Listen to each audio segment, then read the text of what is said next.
Circular flow of income जरा देखना है हम लोगों ने। थोड़ा सा टेढ़ा टॉपिक है।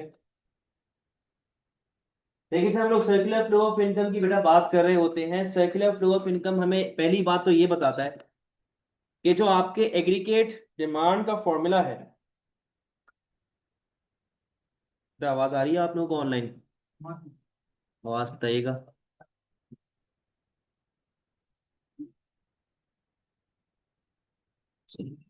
कि जो आपके एग्रीगेट डिमांड का फॉर्मूला है वो फॉर्मूला बनता कैसे, ठीक है। हमने इस चीज को देखना है। ये बेसिक टर्मिनोलॉजी है, इसकी पिक्चर ले लें, ये आप लोगों के पास नोट्स की सूरत में आ जाएगी। National income is equals to GDP. बेटा हम लोग यहाँ पे मैक्रो इकोनॉमिक इक्विलिब्रियम को साथ लेके चल रहे होंगे, हम लोग इसके बारे में बात करेंगे। चार बातों को आपने समझना है। Induced expenditure, autonomous expenditure, injection and withdrawal. बेटा सुनिएगा जरा। इंड्यूस्ड एक्सपेंडिचर हर वो एक्सपेंडिचर होता है जो आपकी इनकम पे डिपेंडेंट होता है, ठीक है। जो चीज आपकी इनकम पे डिपेंडेंट है वो इंड्यूस्ड है। Second autonomous. ऑटोनोमस हर वो चीज है जो कि आपकी इनकम पे डिपेंडेंट नहीं होता, यानी कि independent of national income. Third injection.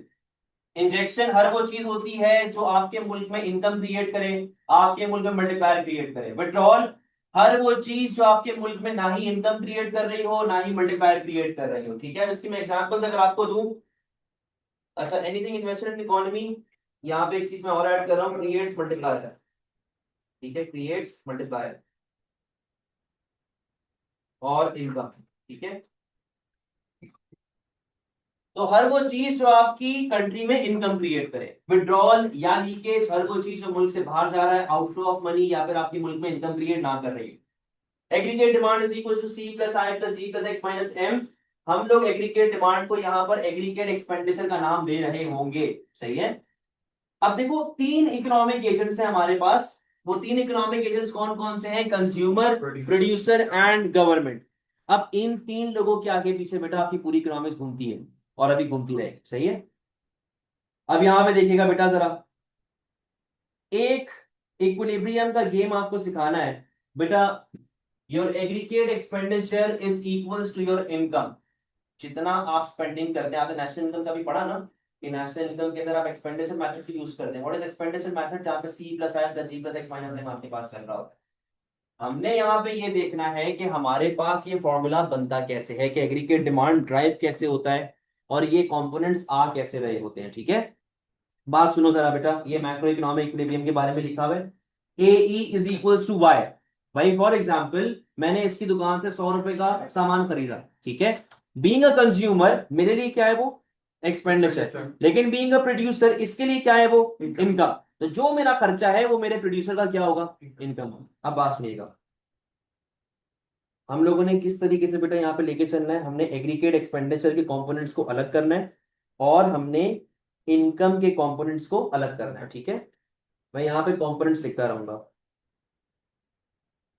हमारे पास जो सर्कुलर फ्लो ऑफ इनकम है उसमें तीन साइकिल्स होती हैं, डिस्ट्रीब्यूटेड मतलब सेपरेट तीन साइकिल्स होती हैं, वरना वो किस तरीके से एलोकेट किया हुआ है, closed economy and open economy.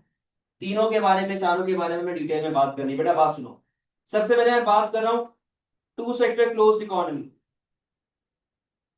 Two sector closed economy. अब देखो two sector closed economic system हमारे पास एक ऐसा इकोनॉमिक स्टेज है जहां पर हमारे पास सिर्फ दो खिलाड़ी चलते हैं। वो दो खिलाड़ी कौन कौन है? Firms and house hold. आप लोगों को फॉर्मूले का सीक्वेंस मैंने कल कहा था, याद रखना है, C plus I plus G plus X minus M. कल को अगर भूल जाओ टू सेक्टर में क्या आता है, थ्री सेक्टर में क्या आता है, तो जब आप ये फॉर्मूला वापस से गो थ्रू करेंगे आपको पता चल जाएगा। दो खिलाड़ी कौन है? सबसे पहले आपके पास आया फर्म और उसके बाद हाउस होल्ड, ठीक है। पहले आपके पास बेटा फर्म आ रहा है और उसके बाद क्या आ रहा है आपके पास? हाउस होल्ड आ रहा है, देखते रहिएगा। हम लोग एक ऐसी सिचुएशन की बात कर रहे हैं जहां पे फिलहाल हमारे पास कोई गवर्नमेंट नहीं है, हमारे पास कोई बैंक्स नहीं है, हमारे पास कोई इंटरनेशनल ट्रेड नहीं चल रहा, सही है। तो हाउस होल्ड और फर्म के क्या मामला चलेंगे? भाई मैं किसान हूं, यानी कि कंज्यूमर भी मैं हूं, मैं खेती बाड़ी भी खुद करूंगा, फसल भी खुद उगाऊंगा और खाऊंगा भी खुद। फर्म भी मैं हूं, हाउस होल्ड भी मैं हूं, सही है। तो हाउस होल्ड फंड को फिलहाल क्या दे रहे हैं? Factors of production, land, labour, capital and enterprise. तो बदले में फर्म जो है वो हाउस होल्ड को क्या देगा बेटा? उसका रिवॉर्ड। रिवॉर्ड क्या है? लैंड के बदले में रेंट, लेबर के बदले में वेज, कैपिटल के बदले में इंटरेस्ट, एंटरप्राइज के बदले में प्रॉफिट। सही है, आगे सुनो। क्या फर्म अब क्या देगा हाउस होल्ड को? Goods and services. तो अब फर्म क्या दे रहा है हमारे हाउस होल्ड को? Goods and services. यहाँ पे पेमेंट आ गई और यहाँ पे क्या दे रहा है? Goods and services. तो गुड्स एंड सर्विसेज फ्री में मिलते हैं क्या? भाई मैं पैसा दूंगा, मैं कंज्यूम कर रहा हूँ ना पहली चीज को। मैं कोई भी सामान जब खरीदता हूँ कंज्यूम करता हूँ। तो हाउस होल्ड फर्म को क्या कर रहा है? पेमेंट। ठीक है, सामान की पेमेंट। तो बेटा जो मैंने फर्म से सामान खरीदा वो क्या कहलाई जाएगी मेरे पास? कंजप्शन। आपके पास पहला कंपोनेंट आ गया। मैंने इससे सामान खरीदा है, मैं उसको घर पे सजा के नहीं रखूंगा ना, इस्तेमाल करूंगा ना भाई। तो कंजप्शन का पहला कंपोनेंट आ गया। अब मेरी बात सुनो, मैं एक हाउस होल्ड हूं, सही है। हाउस होल्ड ने फर्म से सामान खरीदा, क्या बन गया वो? कंजम्पशन। हाउस होल्ड के लिए वो क्या होता है? Aggregate expenditure. हाउस होल्ड के लिए क्या है? Aggregate expenditure. पहला कंपोनेंट आ गया। अच्छा अब बात सुनो, 100 रुपए का सामान इससे लिया, 100 रुपए की कंजम्पशन की, तो जो मैंने खर्चा किया इससे सामान लिया वो इसकी क्या बन गई? बेटा मेरा खर्चा इसका रेवेन्यू, कंज्यूमर का एक्सपेंडिचर, प्रोड्यूसर का रेवेन्यू। तो बेटा यहां पर भी पहला कंपोनेंट सी आ जाएगा आपके पास, कोई प्रॉब्लम? आगे सुनो, C plus I. C plus I investment. Investment का लिंक किससे होता है? बैंक के साथ। दूसरा खिलाड़ी अपने पास, ये टू सेक्टर क्लोज ही चल रहा है अपने पास अभी, सही है, टू सेक्टर क्लोज ही चल रहा है। दूसरा खिलाड़ी बेटा कौन आता है अपने पास? बैंक्स। बैंक के लिए दूसरा लफ्ज क्या इस्तेमाल होता है? Financial institution. बात सुनो बेटा, हाउस होल्ड का बैंक से क्या काम होता है? 90, हम लोग मेजोरिटी बेसिस पे काम करेंगे। मेजोरिटी क्या करती है? सही है, हर बंदा लोन नहीं लेता, हर बंदा फॉरेन करेंसी एक्सचेंज नहीं करवाता, लेकिन मेजोरिटी बंदे बैंक से क्या कर रहे होते हैं? सेविंग। बेटा इन्वेस्टमेंट अलग चीज, आप फर्म की बात कर, मैं हाउस होल्ड की बात कर रहा हूँ। हाउस होल्ड मेजोरिटी 90% बंदा क्या करता है? बैंक के साथ सेव करता है। तो बेटा हाउस होल्ड का बैंक से क्या ताल्लुक बन गया? सेविंग का। ठीक है, अब मेरी बात सुनो, मैं अपनी इनकम से सेव करूंगा या आसान से उधार लेके सेव करूंगा? इनकम से सेव करूंगा। तो बेटा ये सेविंग का कंपोनेंट किधर आना चाहिए?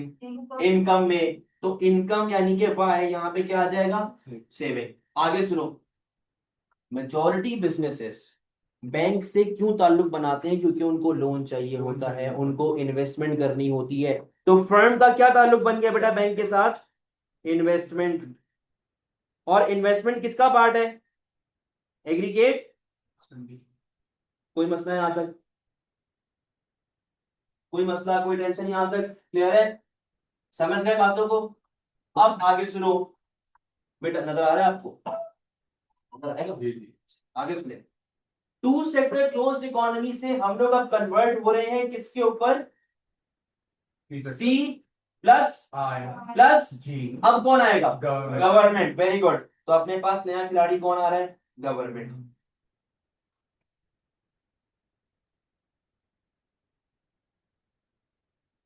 गवर्नमेंट हाउस होल्ड का देखो, मेजोरिटी बेसिस पे बात करना, हाउस होल्ड और गवर्नमेंट से क्या ताल्लुक होता है? एक्सेस। एक्सेस देता है ना, हर बंदा टैक्स पे कर रहा होता है। तो हाउस होल्ड का गवर्नमेंट के साथ क्या ताल्लुक बन गया भाई? टैक्सेस का। अब एक बात बताओ, एक बंदा इंतहाई गरीब है, गवर्नमेंट ने टैक्स लगा दिया उसके ऊपर करोड़ रुपए का, कोई सेंस बनता है? नहीं। तो बेटा गवर्नमेंट तो उतना ही टैक्स लगाएगा ना जितनी आपकी क्या है? इनकम। जितना पैसा कमाओगे उतना टैक्स देना पड़ेगा। तो टैक्स भी किधर चली जाएगा? कोई मसला? लेकिन बेटा गवर्नमेंट सब्सिडीज देता है, गवर्नमेंट रोड बनाता है, गवर्नमेंट अस्पताल बनाता है, गवर्नमेंट इंफ्रास्ट्रक्चर बनाता है। क्या गवर्नमेंट हमारे लिए कर रहा है? बेटा ये सारा काम गवर्नमेंट करता है बिजनेसेस के लिए, कि बिजनेस का ट्रांसपोर्ट लिंक सीधा हो जाए, बिजनेस का सी राउट खुल जाए, बिजनेस का एयर ट्रांसपोर्ट खुल जाए। बिजनेस के लिए काम चल रहा होता है। जो आप लोग भी कहते हैं ना, हम लोग भाई दूसरी कंट्री जा रहे हैं जहाज में बैठ के, तो वो जहाज क्यों है? बिजनेस है। बिजनेस के लिए सारे रास्ते खोले जाते हैं। जो रोड वगैरह बनता है, जो अंडर सी पैक बन रहा है, सी पैक क्यों बन रहा है? मेरे लिए बन रहा है, बिजनेस के लिए बन रहा है। तो गवर्नमेंट का फंड के साथ क्या लिंक होता है? Government spending. तो यहाँ पे अपने पास कंपोनेंट क्या आ गया भाई? Government spending. जिसको हम लोग किससे रिप्रेजेंट करते हैं, जी से। और जी किधर आएगा आपके पास, कोई मसले वाली बात। अब हम लोग बात कर रहे हैं four sector open economy, four sector open economy. और ओपन इकोनॉमी की जब भी बात होती है ना बेटा, क्या आ जाता है, इंटरनेशनल ट्रेड। हाउस होल्ड का इंटरनेशनल ट्रेड के साथ क्या काम होता है, इंपोर्ट करना, क्योंकि अगर आपने एक्सपोर्ट किया तो फिर तो आप फर्म की कैटेगरी में आ गए, समझे बात को। तो आपका काम क्या है इंटरनेशनल ट्रेड के साथ, सही है। और फर्म का काम क्या है इंटरनेशनल ट्रेड के साथ, वेरी गुड। अब बेटा बात सुनो, एक्स एक्सपोर्ट किस कैटेगरी में जा रहा है, एग्रीगेट एक्सपेंडिचर। इनकम की कैटेगरी के अंदर क्या आ रहा है, क्यों इंपोर्ट इनकम में आ रहा है कि अगर मुझे बाहर से अली बाबा से अपने ये आईपैड का कवर मंगवाना है तो मैं किससे उधार लेके मंगवाऊंगा, भाई इनकम होगी तो मंगवाऊंगा, नहीं होगी तो अगले महीने मंगवा लूंगा, समझ रहे हैं बात को। सर आपने कहा था aggregate demand is equal to aggregate expenditure, लेकिन यहां पर एग्रीगेट एक्सपेंडिचर में एक्स माइनस एम तो हो ही नहीं रहा, एग्रीगेट एक्सपेंडिचर में एक्स माइनस एम तो अपने पास हो ही नहीं रहा। बात सुनो बेटा, मैक्रो इकोनॉमिक इक्विलिब्रियम कहां पे बनता है, A is equals to Y. A is equals to Y का मतलब क्या है, इसका मतलब है C plus I plus G plus X is equals to C plus S plus T plus M. यहां तक वो टेंशन। जीडीपी किस तरह बनता है, डोमेस्टिक, डोमेस्टिक में कितनी प्रोडक्शन हुई, डोमेस्टिक में कितना आउटपुट हुआ, डोमेस्टिक में कितनी इनकम बनी, जीडीपी कैसे बनता है, डोमेस्टिक, सही है। बेटा ये जो इंपोर्ट का पैसा है ये मेरे पास टिक रहा है, गोरे के पास जा रहा है, गोरे के पास जा रहा है ना। तो जो मेरे पास से पैसा गोरे के पास जा रहा है मुझे उसका इम्पैक्ट माइनस करना पड़ेगा, मुझे उसका इम्पैक्ट माइनस करना पड़ेगा, भाई वो तो गोरे की इनकम है, मेरी इनकम थोड़ी है। मैं क्या करूंगा, इंपोर्ट को उठा के यहाँ पे फेंक दूंगा। जब मैं इंपोर्ट को उठा के यहाँ पे फेंकूंगा तो क्या बनेगा, सी plus I plus G plus, कोई मसले वाली बात नहीं, समझ गए बात को, क्लियर है जी आयशा। इंटरनेशनल ट्रेड का ये हाउस होल्ड क्या, आपने कभी अली बाबा से या टीमू वगैरह सामान मंगवाया है? तो फिर आप फर्म की कैटेगरी में चले जाएंगे ना। देखिए जब आप पैसे कमा रहे हैं तो आप बिजनेस बन गए, जब आप कंज्यूम करें तो आप क्या बन गए, समझ गए बात को। चाइना या इधर तो नहीं है ना साइड में है, सुने मेरी बात सुने, आप कुछ भी मंगवा लेते फॉर एग्जांपल अली एक्सप्रेस से या टीमू वगैरह से मंगवाया होगा, कभी ना कभी जिंदगी में मंगवाया होगा। बात यहाँ पे ये आती है कि जो उनके प्रोड्यूसर्स है ना वो सारे बाहर बैठे चाइना से। अब जब चाइना से बॉर्डर क्रॉस होकर पाकिस्तान आ गया ना तो वो किस कैटेगरी में चला जाएगा, इंपोर्ट में। जहां तक आपकी बात है कि सर अगर कोई बंदा घर से बैठ के काम, अब मैं जो आपका क्वेश्चन समझा हूँ वो ये है कि अगर कोई बंदा घर से बैठ के सामान बेच रहा है बाहर, बहुत लोग ऐसे दराज पे जिन्होंने अपने ऑनलाइन स्टोर खोले हुए हैं, सर्विसेज बेच रहे हैं, कुछ भी कर रहे हैं। जब आप बेचना शुरू कर देते हो ना आप किस कैटेगरी में आ जाते हो, फ्रंट। जब आप मंगवाते हो तो आप किस कैटेगरी में आते हो, हाउस होल्ड की। आप जब आप बाहर से कुछ भी मंगवाती हैं अली एक्सप्रेस से या टीमू से, वो क्या होती है, इंपोर्ट, क्योंकि पैसा, सॉरी जो प्रोडक्ट है वो मुल्क में आ रहा है और आप उसे मंगवा रहे हैं, ठीक है। जब कोई फर्म बाहर बेचती है तो वो किस कैटेगरी में आएगा, एक्सपोर्ट में। अगर आप अपने घर से बैठ के बिजनेस कर रही होती जैसे फॉर एग्जांपल ये पेंसिल दूसरी कंट्री में बेच रही होती तो आप भी फर्म में आप हाउस होल्ड में नहीं आ, सही है। कोई सवाल बेटा यहां तक,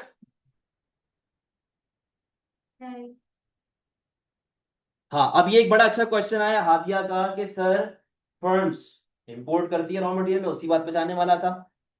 फर्म्स बिल्कुल करती है इंपोर्ट रॉ मटेरियल, बट क्या हर फर्म करती है, नहीं। देखो जो एक्सपोर्ट ओरिएंटेड फर्म होती है ना वो एक्सपोर्ट करती ही है last, but it is not necessary कि वो रॉ मटेरियल बाहर से इंपोर्ट करके अपना माल एक्सपोर्ट करे, समझे बात। प्रोडक्शन के लिए जरूरी नहीं है कि मैं रॉ मटेरियल बाहर से इंपोर्ट कर रहा हूं।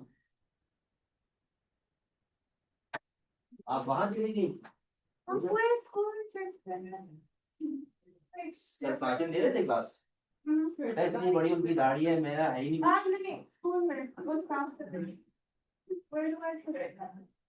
सुनिएगा आगे, सी plus I plus G plus X minus M, समझ गए यहां तक बात को, जगह नहीं है।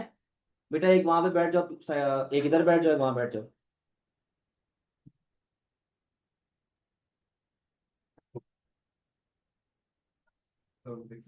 हाँ नहीं, वो अलग कैटेगरी है ना, पैसे का बाहर जा रहा है ना, कंजम्पशन का पैसा मुल्क के अंदर रहता है, इम्पोर्ट का पैसा बाहर जा रहा है। रख दे बेटा, अभी नीचे नीचे रख दे। हाँ। अब सुनिएगा, आपको शुरू में जो मैंने टर्मिनोलॉजीज बताई थी, ऑटोनोमस, इंड्यूस्ड, इंजेक्शन, विड्रॉल, मुझे हर चीज को अब तोड़ना है, मुझे हर चीज को तोड़ना है। बेटा सुनिएगा जरा, हमारे पास एग्रीगेट एक्सपेंडिचर का फॉर्मूला क्या है?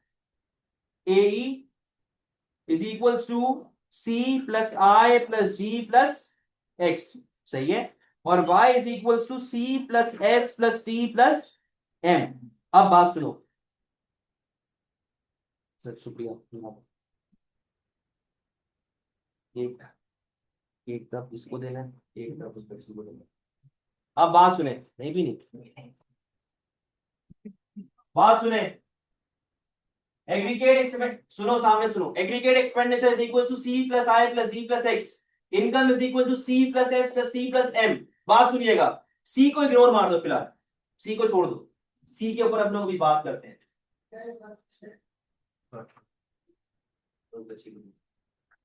सी के ऊपर हम लोग बात करेंगे अभी, सी को फिलहाल छोड़ दे, दरवाजा बंद कर जाएगी। बेटा what is autonomous? Independent of income. What is induced? Dependent on income. What is injection? Anything which creates multiplier effect या anything which creates income inequality. और what is withdrawal? कोई भी चीज जो मुल्क में इनकम क्रिएट ना करे। अब बात सुनो,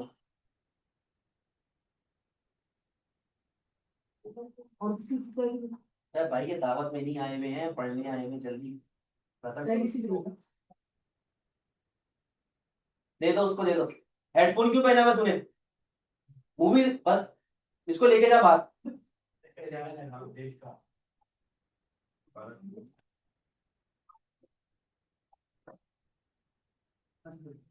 बेटा बात बड़ी क्रिटिकल होने वाली है, सुनिएगा जरा।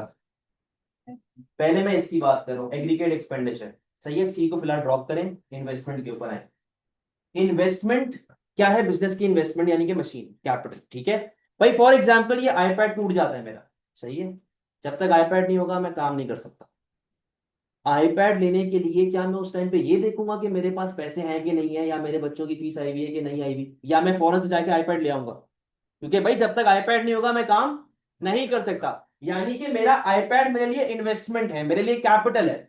इसी तरह बिजनेस की मशीन बिजनेस के लिए क्या है? इन्वेस्टमेंट है, कैपिटल है। अगर मशीन टूट गई, क्या वो उस टाइम पे बैठ के ये देखेगा कि पैसा है कि नहीं है? उसको फौरन से पैसा अरेंज करके, उधार मांग के, कुछ भी करके मशीन लानी पड़ेगी। यानी कि इन्वेस्टमेंट आपकी इनकम पे डिपेंडेंट है कि नहीं? नहीं। तो इन्वेस्टमेंट बेटा क्या बन जाएगा आपके पास? Autonomous expenditure. पहली बार ऑटोनोमस के सर पे टोपी बना देंगे हम लोग। क्या बन जाएगा? इन्वेस्टमेंट ऑटोनोमस, गवर्नमेंट स्पेंडिंग पे आओ। अभी आप लोगों ने थोड़ी देर पहले बुलशिट और बैड का नाम सुना था। बैड क्या था? Budget deficit. बजट डेफिसिट क्या था? गवर्नमेंट के पास पैसे नहीं है बट वो स्पेंडिंग। भाई जलजले आ गए, जमीन खुली, बिल्डिंगें अंदर चली गई, क्या गवर्नमेंट उस टाइम पे बैठ के ये देखेगा कि उसके पास रेवेन्यू है कि नहीं है? उधार मांगेगा, लोन मांगेगा, गवर्नमेंट स्पेंडिंग करना शुरू करेगा। यानी कि क्या गवर्नमेंट एक्सपेंडिचर जब जरूरत पड़ती है आपके टैक्स पे डिपेंडेंट होता है? वो स्पेंडिंग करेगा तो गवर्नमेंट भी क्या बन जाएगा आपके पास? एक्सपोर्ट गोरे की इनकम पे डिपेंडेंट है, लोकल पाकिस्तान की इनकम पे डिपेंडेंट नहीं है, तो एक्सपोर्ट भी क्या बन जाएगा आपके पास? ऑटोनोमस। प्लस आगे बात सुनो, इन्वेस्टमेंट बेटा मशीन आती है, बिजनेस क्रिएट होता है, उससे एम्प्लॉयमेंट आती है, एम्प्लॉयमेंट आती है उससे, जॉब्स क्रिएट होती हैं, मल्टीप्लायर इफेक्ट आता है, जीडीपी बढ़ता है, इंजेक्शन का पार्ट। ठीक है, गवर्नमेंट ने रोड बनाया, अस्पताल बनाया, स्कूल बनाया, एम्प्लॉयमेंट क्रिएट हुई, एम्प्लॉयमेंट क्रिएट हुई, मल्टीप्लायर इफेक्ट आया, इंजेक्शन का पार्ट। गोरे ने माल खरीदा, पैसा कहाँ आ रहा है? मुल्क में। पैसा मुल्क में आएगा तो लगेगा भी किधर? इन्वेस्टमेंट आएगी, ग्रोथ आएगी, मल्टीप्लायर इफेक्ट आएगा, इंजेक्शन का पार्ट। यानी कि एग्रीगेट एक्सपेंडिचर में ये तीनों कंपोनेंट्स क्या है? ऑटोनोमस, और किसका पार्ट है? इंजेक्शन। कोई टेंशन, आगे सुन भाई, मेरे पास पैसे होंगे तो बैंक में सेव करूंगा, पैसे नहीं है तो उधार मांग के सेव तो नहीं करूंगा। यानी कि सेविंग क्या है, इंड्यूस्ड। दूसरी बात, क्या मेरे पास अगर पैसे नहीं है तो गवर्नमेंट करोड़ रुपए का टैक्स लगाएगी मुझ पे? भाई जितनी मेरी इनकम है उतना टैक्स लगेगा, तो टैक्स भी क्या बन जाएगा, इंड्यूस। इंपोर्ट का पैसा बाहर जा रहा है बट खरीद कौन रहा है, हम लोग खरीद रहे हैं ना। ऐसा आपका वाला पॉइंट, इंपोर्ट के पैसे बाहर जा रहे हैं बट खरीद तो आप रही हैं, जितने आपके पास पैसे होंगे उस हिसाब से मंगवाएंगी। तो इंपोर्ट क्या बन जाएगा, इंड्यूस की ऑटोनोमस, इंड्यूस्ड। तो ये तीनों क्या है बेटा, इंड्यूस्ड। प्लस एक बात बताओ, पैसा बैंक में पड़ा पड़ा सड़ रहा है, सेविंग किया ना आपने, पैसा पड़ा हुआ सड़ रहा है, कुछ नहीं हो रहा, मल्टीप्लायर क्रिएट नहीं कर रहा, इनकम क्रिएट नहीं कर रहा, तो सेविंग किसका पार्ट करेगा, इंजेक्शन या विड्रॉल, विड्रॉल यानी कि लीकेज, क्योंकि वो इनकम क्रिएट नहीं कर रहा। जो चीज इनकम क्रिएट करती है वो क्या है, इंजेक्शन। जो चीज इनकम क्रिएट नहीं करती वो क्या है, विड्रॉल। टैक्स, भाई टैक्स का पैसा बढ़ा हुआ है, आप इस्तेमाल कर रहे हो उसको नहीं। जब तक आप इस्तेमाल नहीं कर रहे तब तक तो वो टैक्स का पैसा है ना, जब आप इस्तेमाल करेंगे तो क्या बन जाएगा, अभी क्या है, टैक्स का पैसा। तो टैक्स का पैसा जेब से गया, अभी तक मुल्क में नहीं लगा, तो टैक्स भी किसका पार्ट बन जाएगा, विड्रॉल का। इंपोर्ट, बेटा इंपोर्ट का प्रोडक्ट मुल्क में आता है बट पैसा कहां जा रहा है, बाहर। पैसा बाहर जाएगा तो लगेगा भी कहां, तो विड्रॉल का पार्ट बनेगा कि इंजेक्शन का। यानी कि ये तीनों कंपोनेंट्स इंड्यूस्ड हैं और तीनों के तीनों क्या है, विड्रॉल। वाली बात समझ गए। रही बात कंजम्पशन की, देखिए अव्वल जो कंजम्पशन की डिटेल है वो आपके सिलेबस में नहीं है, वो A2 में है, लेकिन मैं आपको थोड़ी सी नॉलेज के लिए बता देता हूं कि क्या मामला यहाँ पे चल रहे होते हैं। देखो कंजम्पशन जो होती है ना, अब सवाल है कि सर आपने अलग अलग कर दिया, इंजेक्शन को अलग कर दिया, विड्रॉल को अलग कर दिया, ठीक है। कंजम्पशन के साथ क्या होगा, कंजम्पशन में दोनों एलिमेंट आते हैं, यहाँ पे इंड्यूस्ड भी आता है, यहाँ पर ऑटोनोमस भी आता है। कंजम्पशन का फॉर्मूला क्या होता है, C is equal to C bar plus C Y. C bar मतलब ऑटोनोमस कंजम्पशन, सी वाई मतलब dependent on income. What is C Y, MPC, marginal propensity to consume, कि मैं अपनी इनकम से कितना परसेंटेज स्पेंड कर रहा हूं। मार्जिनल का मतलब एडिशनल, प्रोपेंसिटी का मतलब परसेंटेज, टू कंज्यूम का मतलब इनकम से कितना पैसा निकाल दिया आपने। यानी कि ये वो खर्चा है जो आपकी इनकम पे डिपेंडेंट रहता है, सही है। अब बात सुनो, डायग्राम भी बनानी है मैंने। यहां पे आया बेटा ए, यहां पे आया आपके पास इनकम। बात सुनिएगा जरा, शुरू में मैंने बात आपसे कही थी कि AE is equal to Y, जितना मेरा खर्चा मैंने इसके साथ किया उतनी इसकी इनकम बन गई। 100 रुपए स्पेंड करूंगा तो 100 रुपए की इनकम, बराबर चेंज है, इक्वल चेंज है। तो बेटा इनकम की लाइन कहां से स्टार्ट होगी, इनकम की लाइन देखो किधर से स्टार्ट हो रही है भाई, ओरिजिन से, क्योंकि मैं इक्वल चेंज रिप्रेजेंट कर रहा हूं 45 डिग्री। समझ गए यहां तक बात को, क्योंकि मैं इक्वल चेंज रिप्रेजेंट कर रहा हूं। अब आगे सुनिएगा, मैक्रो इकोनॉमिक इक्विलिब्रियम के लिए, मैक्रो इकोनॉमिक इक्विलिब्रियम के लिए मुझे AE भी तो शो करना है कि AE की लाइन कैसे बनेगी, क्योंकि मैक्रो इकोनॉमिक इक्विलिब्रियम बनता किधर है, AE is equals to Y. बात सुनो, फॉर एग्जाम्पल मुझे एक मेडिकल इमरजेंसी पड़ गई, सही है, घर में कोई मसला हो गया, मुझे पैसे चाहिए, मेरे पास पैसा नहीं है, मेरे पास इनकम नहीं है, जॉब ऑफ जीरो है मेरी, तो क्या मैं उस टाइम पे दोस्तों से उधार नहीं मांग सकता, बिल्कुल मांग सकता। भाई मेडिकल इमरजेंसी है, जरूरी है, कोई काम है, तो कोई ना कोई दोस्त मदद कर देगा ना आपकी। लेट से मेरे एक दोस्त ने मुझे 100 रुपए दे दिए, तो वो 100 रुपए क्या बन जाएंगे बेटा, ऑटोनोमस कंजम्पशन, जो कि मेरी इनकम पे डिपेंडेंट नहीं है। यहाँ तो कोई मसला, यहाँ तक कोई टेंशन है। पास में ये 100 रुपए क्या बन गए मेरे पास, ऑटोनोमस खर्चा। इनकम ना होने के बावजूद मैं फिर भी स्पेंडिंग कर रहा हूँ, ऐसा बात समझ आई। इनकम नहीं है, जीरो है, जॉबलेस हूं, लेकिन फिर भी मैंने कितने पैसे स्पेंड कर दिए, 100। यानी कि बेटा अगर मैं इसको ग्राफ पे रिप्रेजेंट करूं, मेरी इनकम ना होने के बावजूद मैंने कितने पैसे स्पेंड कर दिए, 100 रुपए। बेटा यहाँ पर आपका वाई क्या होगा, जीरो होगा ना, तो बेसिक ओ लेवल की मैथ्स है, कोई टेंशन वाली बात तो नहीं है, कोई मसला तो नहीं है। AE मेरा चल रहा है अभी कितना, 100, मेरे पास जॉब नहीं है, मैंने उधार लेके स्पेंडिंग की, कोई टेंशन, कोई मसले वाली बात। अब बात सुन बेटा, फॉर्मूला क्या है, C बार प्लस सी वाई। मेरी जॉब लग गई, ठीक है, मैंने कहा जी कि मैं अपनी इनकम से 80% स्पेंड करूंगा और अपनी इनकम से 20% सेव करूंगा। MPC मतलब marginal potential to consume, and MPS मतलब मार्जिनल प्रोपेंसिटी टू सेव, सही है। अब बात सुनो, ये मैंने उधार लिया भाई, ये मैंने क्या लिया भाई, उधार। अच्छा भाई, अब सुनना जरा, सी इज इक्वल टू 100 रुपए का उधार, सही है, प्लस बेटा मैं कितना स्पेंड कर रहा हूं, 80%। जो मुझे जॉब लगी है, मेरी तनख्वाह कितनी है, 100 रुपए।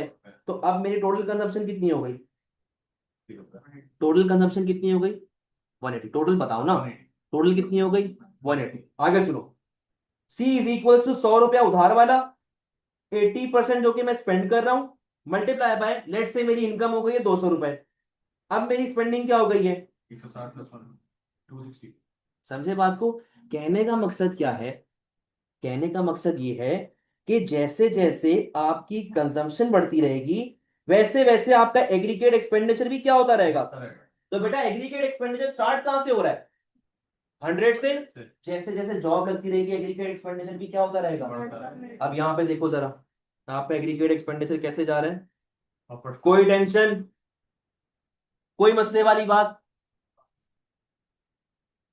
बेटा आपकी जब इनकम बढ़ेगी तो आप स्पेंडिंग बढ़ाओगे कम करोगे, तो इन जब स्पेंडिंग बढ़ेगी तो एग्रीगेट एक्सपेंडिचर क्या होगा, बढ़ जाएगा, वही तो हो रहा है। समझ गए। अब मेरी बात सुनो, आपको बताया मैक्रो इकोनॉमिक इक्विलिब्रियम कहां पे आता है, A is equals to y, यानी कि यहां पर आपके पास मैक्रो इकोनॉमिक इक्विलिब्रियम आ चुका है। अब बेटा मसला सुनना जरा, मेरी जॉब लगी, उससे पहले मैंने कुछ किया भी तो था, उधार लिया था किसी से। अब एक बेगैरत क्या करेगा, भूल जाएगा, लेकिन हम अच्छे लोग हैं, हम क्या करेंगे, देना शुरू करेंगे वापस। भाई आहिस्ता आहिस्ता आहिस्ता आहिस्ता करके उसको वापस करना शुरू करेंगे। यानी कि अगर आप एक अच्छे इंसान हैं तो आप फौरन से अय्याशियां शुरू नहीं करते, जिनसे आपने पैसे लिए हुए पहले आप पैसे वापस करते हो। तो बेटा अगर मैं इस पोर्शन की बात करूं, इस पोर्शन की बात करूं, यहां पे क्या हो रहा है, आपका खर्चा ज्यादा है बट आपकी इनकम कम है, आपका खर्चा ज्यादा है बट आपकी इनकम कम है। इसको हम लोग कहते हैं डिस सेविंग। डिस सेविंग का मतलब यह है कि आप इस स्टेज पे अभी फिलहाल सेविंग नहीं कर सकते, आपके पास पैसे नहीं बचे। यहां पर दोनों बराबर हो गए, यानी कि जिससे मैंने 100 रुपया उधार लिया हुआ था, उसको मैंने 100 रुपया वापस कर दिया, जिससे मैंने 100 रुपया उधार लिया हुआ था उसको 100 रुपया वापस कर दिया। ये वाला जो स्टेज है, ये एक तरीके से ब्रेक इवन होता है, यानी कि यहां पे क्या है, no saving and no dissaving. अच्छा भाई, जिससे 100 रुपया लिया हुआ था वो 100 रुपया वापस कर दिया। आगे देखो, इनकम बढ़ गई और खर्चा क्या हो गया, कम हो गया, यानी कि इस स्टेज पे आप सेविंग करना शुरू कर सकते हैं। तो ये जो आगे वाला पोर्शन है ये क्या कहलाया जाएगा, सेविंग। कोई मसले वाली बात, क्लियर है। इसको इंजेक्शन और विड्रॉल की डायग्राम के साथ भी लिंक किया जाता है। सर वो कैसे होता है बताइएगा जरा। जी नहीं, 12 मार्क पे नहीं है, उस पे आ सकते। देखिए जरा इंजेक्शन विड्रॉल पे कैसे आ रहा है, यहां पे आया जेडब्ल्यू और यहां पे आ गया आपके पास इनकम। बेटा विड्रॉल को देखो, अच्छा यहां पे आओ जरा, सेविंग आपके विड्रॉल का पार्ट था, सही है, ये लिखा हुआ सेविंग क्या है, विड्रॉल का पार्ट। आपकी इनकम जब 100 रुपए थी, 80 रुपया स्पेंड करे थे, 20 रुपया क्या हो रहा था, सेव हो रहा था, सही है। इनकम 200 हो गई, 160 रुपया स्पेंड हो रहा है, 40 रुपया क्या हो रहा है, सेव हो रहा है। यानी कि जैसे जैसे इनकम बढ़ती रहेगी वैसे वैसे सेविंग भी क्या होती रहेगी, जैसे जैसे सेविंग बढ़ती रहेगी वैसे वैसे आपका विड्रॉल भी क्या होता रहेगा। समझे बात को, विड्रॉल भी क्या होगा, बढ़ेगा। लेकिन क्योंकि शुरुआत में मैं किधर बैठा हुआ हूं, डिस सेविंग, यानी कि ऑलरेडी ही नुकसान में बैठा हुआ हूं, तो बेटा विड्रॉल का केस जो आपका होता है कहां से स्टार्ट होगा, नेगेटिव साइड से। कोई मसले वाली बात, कोई मसले वाली बात। अब बेटा इंजेक्शन की जहां तक बात है, रिगार्डलेस ऑफ इनकम, इनकम है नहीं है, इंजेक्शन पे कोई फर्क पड़ेगा, इंजेक्शन आपका हमेशा क्या रहता है, फिक्स। तो बेटा इंजेक्शन की लाइन कैसे बनेगी,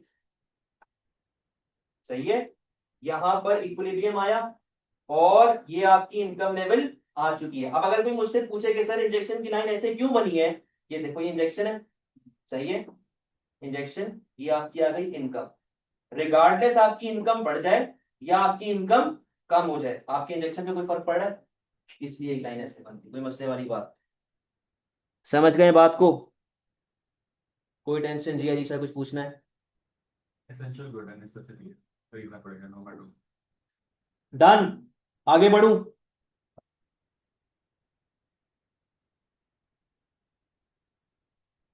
और क्या है इसमें। अच्छा शिफ्ट्स को जरा देख लें, इसके शिफ्ट्स भी एक तरह देख लेते हैं भाई।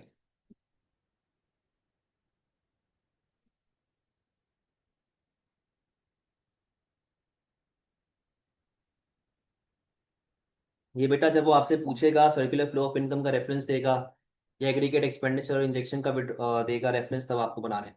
बेटा यहाँ पे देखो आपका आया JW, यहाँ पे आ गई आपके पास इनकम। सही है। दो तरह से मैं केस यहाँ पे शो करूंगा। ये आपकी इंजेक्शन की लाइन आ गई और ये आपकी विड्रॉल की लाइन आ गई, ठीक है। विड्रॉल और इंजेक्शन, ये इक्विलिब्रियम आ रहा है और ये इनकम लेवल आ रही है। सही है। केस क्या चल रहा है, केस को देखिएगा। कहता है जी मुल्क में इन्वेस्टमेंट बढ़ गई। इन्वेस्टमेंट किसका पार्ट है, इंजेक्शन का या विड्रॉल का। इंजेक्शन का, तो आपके मुल्क में मल्टीप्लायर भी आना चाहिए। आपकी इंजेक्शन जो है वो ऐसे ऊपर चली जाएगी from J2 J1, equilibrium E से E1, और बेटा इनकम पे क्या इफेक्ट आ गया, बढ़ गई। कोई मसले वाली बात, क्लियर है। अब इसी को अगर मैं चेंज कर दूं थोड़ा सा कि लेट से टैक्सेस बढ़ गए,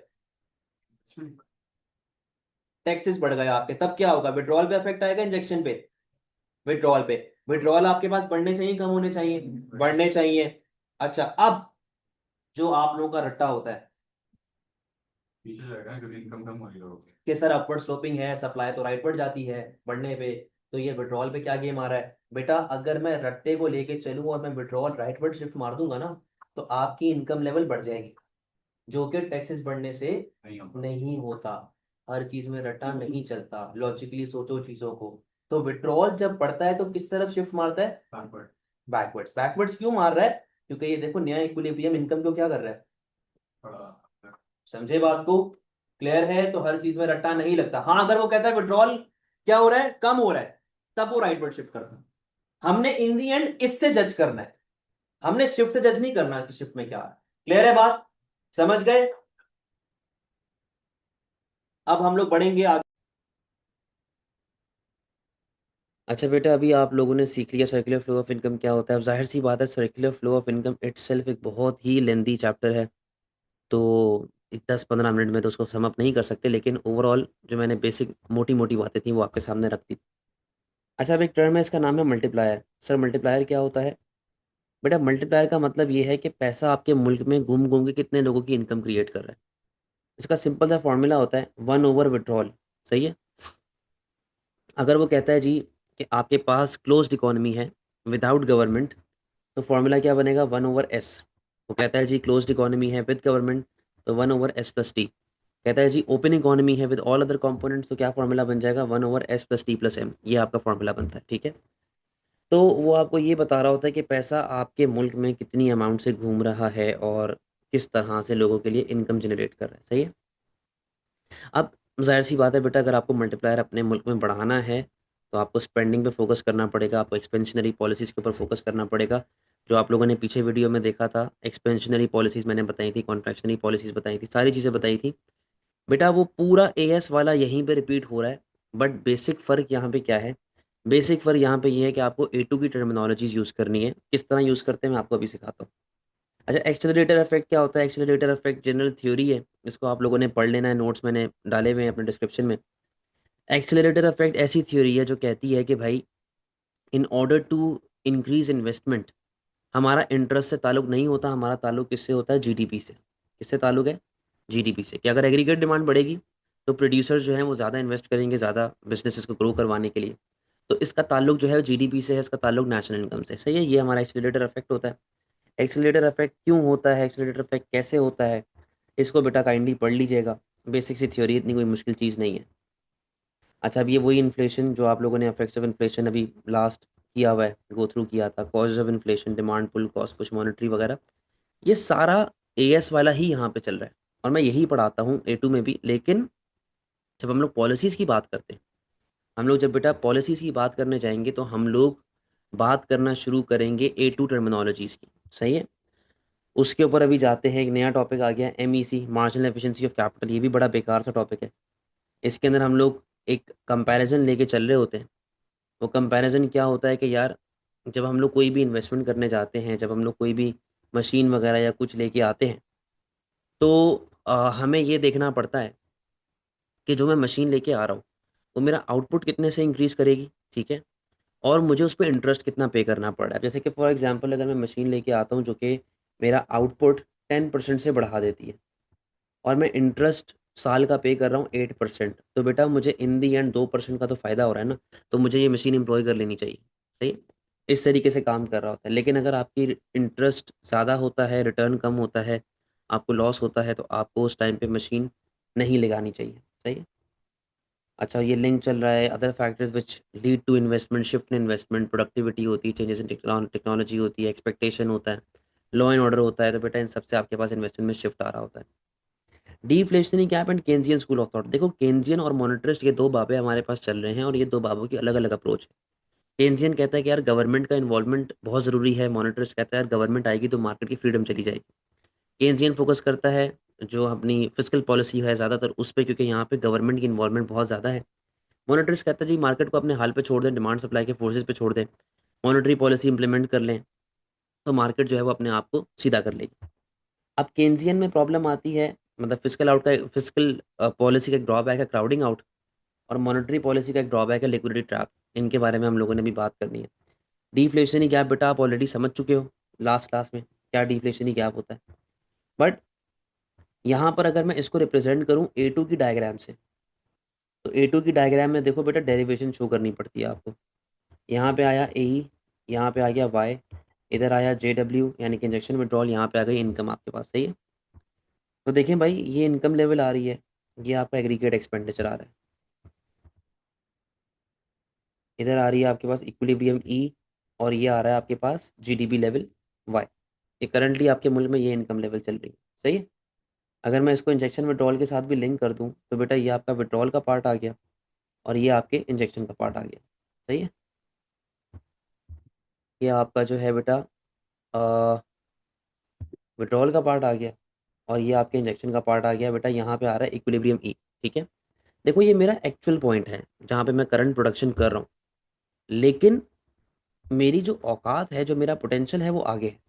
सही है? ये मेरा वाई एफ का जो पॉइंट है, ये जो लाइन है, ये वाई एफ, ये मेरी औकात है। मैं पीछे ऑपरेट कर रहा हूँ, औकात मेरी वाई एफ है।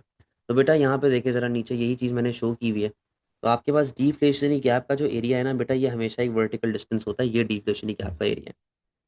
और ये फॉर्मूला आपको याद रखना है, जब MCQ में वो आपसे पूछे कि आपको एटलीस्ट कितनी इन्वेस्टमेंट करनी चाहिए या आपको किस हिसाब से जो है मल्टीप्लायर लेके आना चाहिए कि आप इस फुल पोटेंशियल पे आगे बढ़ जाएं, तो बेटा इसका सिंपल सा फॉर्मूला होता है horizontal over vertical.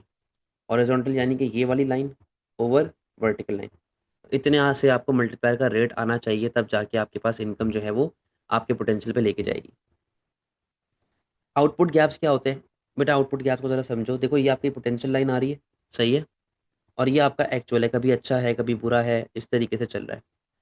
In a situation जहाँ पे आपका एक्चुअल ज़्यादा है और आपका पोटेंशियल कम है, तो बेटा वहाँ पे क्या आता है? Inflationary gap. और एक ऐसी सिचुएशन जहाँ पे आपकी जो है वो पोटेंशियल ज़्यादा है और आपका एक्चुअल कम है, बेटा ये क्या होता है? डिफ्लेशनरी गैप होता है। ठीक है? हमारा फोकस अभी डिफ्लेशनरी गैप के ऊपर है।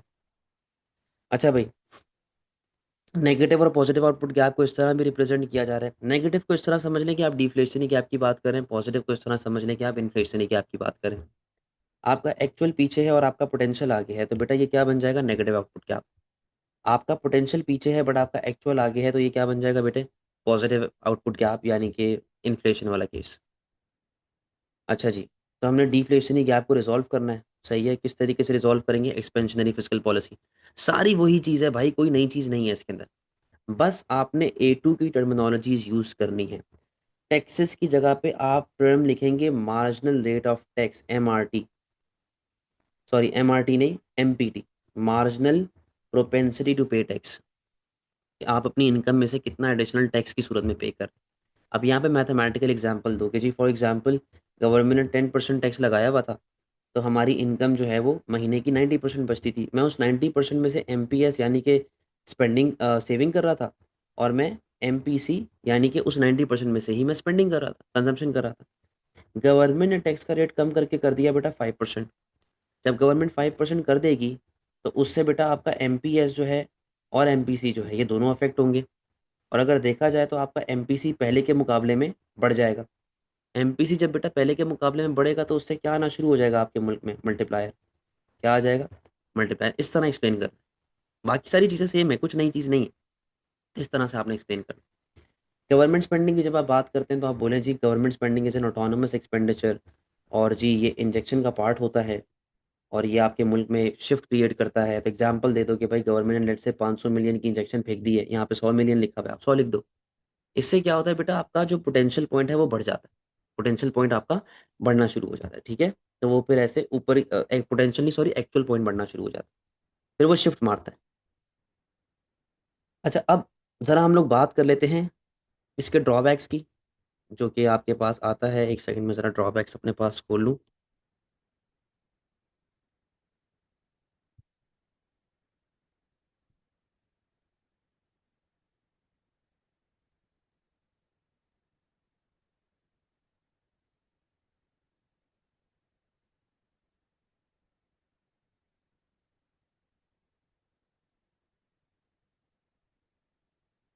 हाँ, ये रहे ड्रॉबैक्स सारे।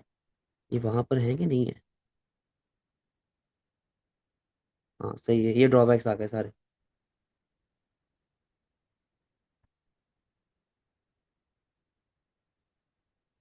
अच्छा भाई, तो भाई ये देख लें आपके सामने मेरे ड्रॉबैक्स लिखे हैं मैं सारे। अब ड्रॉबैक्स ऑफ फिस्कल पॉलिसी बेटा, ये आपके वैल्यूएशन का पार्ट है, जहाँ पर आप अपनी वैल्यूएशन दे रहे होते हैं तो आपको ये ड्रॉबैक्स क्रिटिसिज्म वगैरह बतानी पड़ती है आपको। सबसे पहला मसला तो बेटा यहाँ पे यही लिखा हुआ है कि आपके जो मैक्रो इकोनॉमिक ऑब्जेक्टिव्स हैं उनमें हमेशा कॉन्फ्लिक्ट आ रहा होता है, उनमें कभी भी एक सुधार नहीं आता कि यार सारे के सारे ऑब्जेक्टिव्स आपके एक साथ अचीव हो जाए, हमेशा आपके पास बेटे कॉन्फ्लिक्ट आ रहा होता है। दूसरी प्रॉब्लम आती है बेटा आपके पास क्राउडिंग आउट। ना व्हाट इज क्राउडिंग आउट? देखो, क्राउडिंग आउट एक ऐसा सिनेरियो है जहां पर वो कहते हैं कि जो प्राइवेट फर्म्स हैं, प्राइवेट फर्म्स जो हैं वो फिर लोन लेना एकदम से छोड़ देती, क्योंकि आपके जब वो लोन लेना छोड़ देंगी तो उससे इन्वेस्टमेंट गिरेगी, इन्वेस्टमेंट गिरेगी तो एग्रीगेट एक्सपेंडिचर गिरना शुरू हो जाएगा। जरा पढ़े क्या लिखा हुआ है यहाँ पे। देखो जरा क्या लिखा हुआ है। कहता है जी, new classical economist argue that higher government spending finance by increase borrowing reduces funds available to lend private sector and rise of the rate of interest. कहता है कि यार जब गवर्नमेंट स्पेंडिंग बहुत बढ़ना शुरू हो जाती है ना, प्रॉब्लम यहाँ पे ये आती है कि भाई प्राइवेट इदारों के लिए लोन लेना जो है मुश्किल हो जाता है, बैंक्स के पास पैसा ही नहीं होता। तो उससे क्या होता है कि इंटरेस्ट रेट बढ़ जाता है। फिर जब इंटरेस्ट रेट आपका बढ़ता है तो उससे इन्वेस्टमेंट महंगी होती है, जिससे वापस से एग्रीगेट एक्सपेंडिचर आपका फॉल होना शुरू हो जाता है। लेकिन जो केन्जियन पॉइंट ऑफ व्यू है, ये मॉनेटरिस्ट पॉइंट ऑफ व्यू था, ठीक है, न्यू क्लासिकल इकोनॉमिस्ट यानी कि मॉनेटरिस्ट। केन्जियन पॉइंट ऑफ व्यू इस बारे में ये कहता है कि भाई जब आपके पास इकोनॉमी रिसेशन में बैठी हुई है ना, तो आपके पास क्राउडिंग आउट नहीं होता, इंस्टेड आपके पास क्राउडिंग इन होता है। व्हाट इज क्राउडिंग इन? कि जी गवर्नमेंट स्पेंडिंग से आपके पास जीडीपी बढ़ता है, मल्टीप्लायर इफेक्ट आता है, फर्दर इकोनॉमिक ग्रोथ आती है, ये और वो सारी कहानी। तो वो इस तरह से चीज़ों को लेके चल रहा होता है और वो इस तरीके से बातचीत कर रहा होता है, सही है। अनएक्सपेक्टेड रिस्पॉन्सेज यहाँ पे क्या लिखे हुए हैं बेटा, कि इट इज़ नॉट नेसेसरी कि अगर आप टैक्सेस को कम कर देते हैं तो लोग स्पेंडिंग करना शुरू कर देंगे। There is a high chance के लोग सेव करना शुरू कर दें, बोले जी हमने स्पेंड नहीं करना, हम सेव करेंगे। टाइम लैग का मसला बेटा आ रहा होता है, ये सारी चीज़ें आप लोगों ने पढ़ लेनी है। Difficulty in reversing and increase in government spending, के भाई जैसे अगर गवर्नमेंट ने एक इनिशिएटिव लिया कि हमने ब्रिज बनाना है, अब वो ब्रिज आधा छोड़ के आगे नहीं बढ़ सकते, अब उन्हें कंप्लीट करना ही पड़ेगा। पैसा हो ना हो बेटा, ब्रिज को अगर आधा अगर बन गया तो उसको हम लोग तोड़ने जाएं तब भी पैसे लगेंगे, ठीक है। ब्रिज को कंप्लीट करने जाएं तब भी पैसे लगेंगे। तो इट डजेंट मैटर कि आपने बस देखो एक मरतबा इनिशिएटिव उठा लिया ना, तो वो करना है, आप उसके पीछे नहीं हट सकते। फिर लिखा हुआ है जी redistribution of income and development versus incentive to work, के भाई अगर गवर्नमेंट जो है वो टैक्स रेट काफ़ी ज़्यादा बढ़ा देता है या टैक्स रेट काफ़ी ज़्यादा कम कर देता है, तो फिर जाहिर सी बात है, अगर फॉर एग्जांपल टैक्स रेट बढ़ाता है तो लोग काम करना छोड़ देंगे, बोलेंगे जी हम आधी तो अपनी इनकम टैक्स में दे रहे हैं। तो फिर जब वो काम करना छोड़ देंगे तो फर्दर मसले, फिर करप्शन के मसले अलग होते हैं, ट्रांसफर पेमेंट के मसले अलग होते हैं, सारी चीज़ें यहाँ पे लिखी हुई। लेफर कर्व जो है बेटा टैक्स इवेजन का एक कर्व है। वो कहता है कि यार टू अ सर्टेन डिग्री लोग जो हैं वो टैक्सेस पे करते रहते हैं चुप करके, लेकिन एक टाइम पे आके उनकी ऐसी हट जाती है कि फिर वो टैक्सेस कभी देते ही नहीं, फिर वो टैक्स एवेजन शुरू कर देते हैं। तो ये उसी का कर्व है, टैक्स एवेजन की बात हो रही है यहाँ पे बेटा, इसको भी पढ़ लीजिएगा, सिंपल सी थ्योरी है। अच्छा, fiscal policy and automatic stabilisers, ये सब थ्योरी वाला पार्ट है यार, इसके ऊपर टाइम वेस्ट करना फजूल है। Monetary policy, monetary inflation sorry. Function of money आपको पता है जी, money money is a medium of exchange, it's store of value, unit of account and means of deferred payment. Characteristics के अंदर क्या क्या चीज़ें आ जाती हैं, ड्यूरेबिलिटी आती है, पोर्टेबिलिटी। देखो दोनों में डिफरेंस ये है कि जब मैं फंक्शन की बात करता हूँ ना, इसका मतलब है पैसे का काम क्या है। जब मैं कैरेक्टरिस्टिक की बात करता हूँ, इसका मतलब है पैसा दिखता कैसे है, कि जी पैसे देखने में कैसा है, इन फिजिकल फॉर्म कैसा है। तो durability, portability, perishability, sorry perishability बोल रहा हूँ, पोर्टेबिलिटी, डिविजिबिलिटी, यूनिफॉर्मिटी, ठीक है, लिमिटेड सप्लाई, जनरली एक्सेप्टेबल, ये सारी की सारी बेटे कैरेक्टरिस्टिक्स हैं आपकी।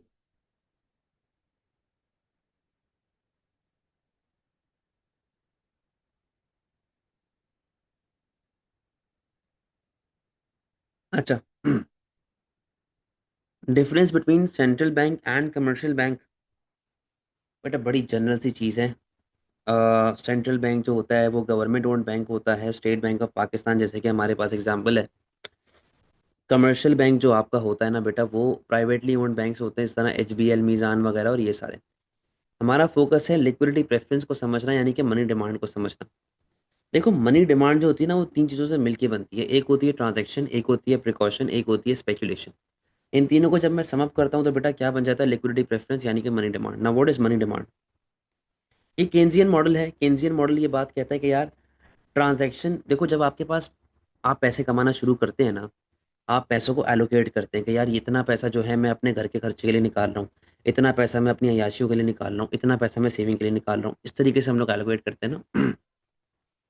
तो कहता है पैसे की डिमांड तीनों सूरतों में आती है, तीनों सूरतों को मिला के पैसे की डिमांड बनाई जाती है। जैसे अगर हम ट्रांजैक्शन की बात करें, तो ट्रांजैक्शन का पैसा जो होता है ना बेटा, वो इंटरेस्ट इन इलास्टिक होता है। इसके पीछे रीज़न ये है कि जी फॉर एग्जांपल, अगर आपकी महीने की इनकम है 100 रुपये, आपने 50 रुपये जाके अपनी अम्मी को पकड़ा दिए कि जी ये घर का खर्चा है, ये आपने करना ही करना है, मतलब ये मैंने घर के खर्चे के लिए दे दिया, कम लगे ज़्यादा लगे वो आपके ऊपर है।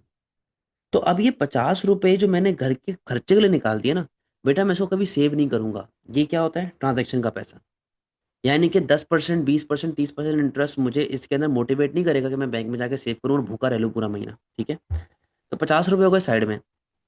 इसमें से 20 रुपये मैंने रख लिए अपने घर पे। घर पे रख लिए कि यार खुदा ना खास्ता अगर मुझे ज़रूरत पड़ जाती है तो खुदा ना खास्ता वाला पैसा जो होता है ना बेटा, ये प्रिकॉशन होता है। होता फारिग है, घर पे पड़ा हुआ है, इस्तेमाल नहीं हो रहा, लेकिन खुदा ना खास्ता मुझे अगर ज़रूरत पड़ गई तो ये क्या है, प्रिकॉशन वाला पैसा। लास्ट जो बेटा 30 रुपया बच गया ना, ये होता है आपका क्या, स्पेकुलेशन, जिसे आप प्रॉपर सेविंग के लिए इस्तेमाल करते हैं। आपने बॉन्ड लेने हैं बॉन्ड ले लें, शेयर्स लेने हैं शेयर ले लें, आपने कहीं और इन्वेस्टमेंट करनी कुछ भी कर लें।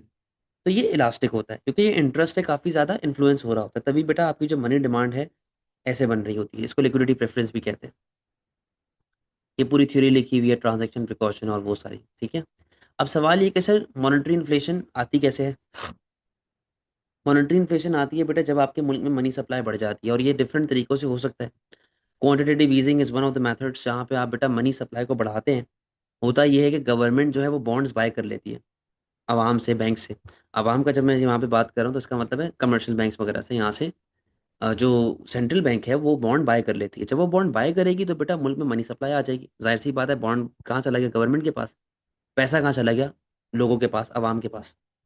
इससे मनी सप्लाई क्या हो जाती है बेटा, बढ़ जाती है। अब सब सवाल बच्चा मुझसे पूछता है A2 में भी जाके, तो इतनी मुझे एक सरप्राइजिंग सी बात है कि A2 में भी मुझसे पूछता है कि सर मनी सप्लाई बिल्कुल यूं क्यों बनी। बेटा इसकी सिंपल सी बात यह है कि money should always be limited in supply. अगर हर बंदे के पास डायमंड आ जाएगा तो क्या डायमंड की वो वैल्यू रहेगी जो अभी है, किसी सूरत नहीं। इसी तरह बेटा अगर हर बंदे के पास पैसा आ गया तो क्या पैसे की वो वैल्यू रहेगी जो अभी है। तो पैसा शुड ऑलवेज बी लिमिटेड।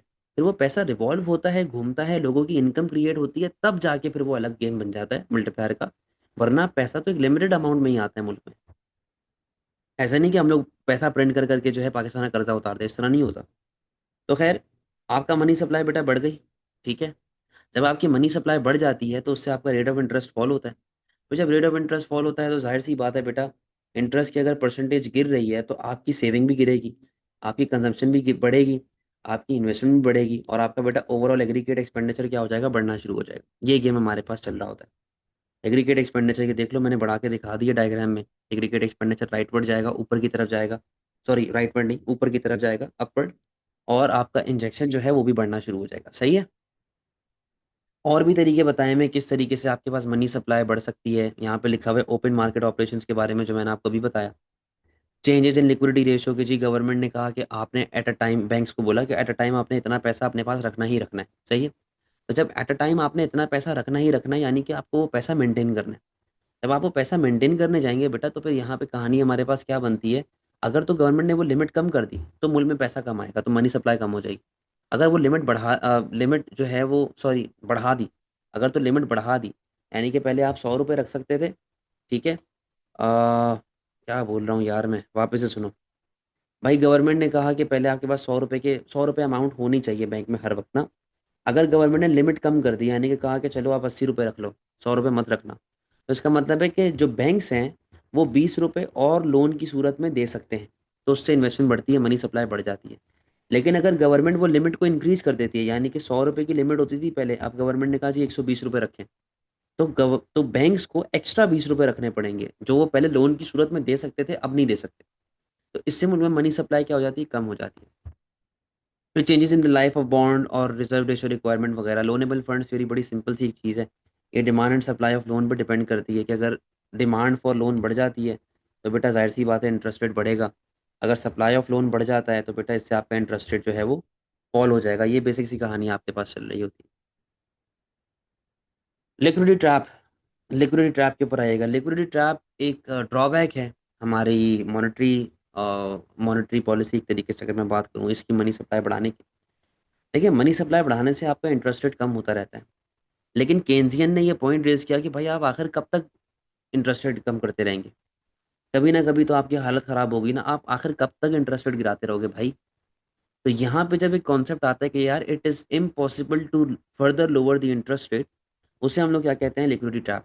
कि इट इज़ इम्पॉसिबल, कि इससे कम मैं प्राइस नहीं, इंटरेस्ट रेट नहीं कर सकता। ठीक है, तो ये लिक्विडिटी ट्रैप होता है, उसके अंदर बेटा आपका कर्व जो है बिल्कुल ऐसा सीधा हो जाता है। सही है। अच्छा, फिर और प्रॉब्लम्स लिखी हुई है हमारे पास इंटरेस्ट रेट कम करने की। भाई human behaviour is unpredictable, it is not necessary कि अगर आपका इंटरेस्ट रेट बढ़ता है तो लोग सेव करना शुरू कर दें, इंटरेस्ट रेट कम होगा तो लोग स्पेंडिंग करना शुरू कर दें। It is not necessary, it depends upon spending pattern of household. और it is very difficult to control and monitor the entire money supply. तो ये भी एक प्रॉब्लम बेटा आपके पास आ रही होती है। ये बेसिक टर्मिनोलॉजीज हैं, इनको आप पढ़ लीजिएगा, एमसीक्यूज़ के अंदर काम आ सकती हैं। नैरो मनी, ब्रॉड मनी और ये सारी चीज़ें बेटा यहाँ पे लिखी हुई हैं। अब ये वापस से आपके पास बेटा ड्रॉबैक्स ऑफ मॉनेटरी पॉलिसी आ गए। ड्रॉबैक्स ऑफ मॉनेटरी पॉलिसी के अंदर देखें क्या चल रहा है हमारे पास। अगेन क्योंकि ये देखो ये भी इन दी एंड एग्रीगेट डिमांड साइड को ही अफेक्ट कर रही होती है कि एग्रीगेट डिमांड बढ़ती है या फिर आपकी एग्रीगेट डिमांड जो है वो कम होती है।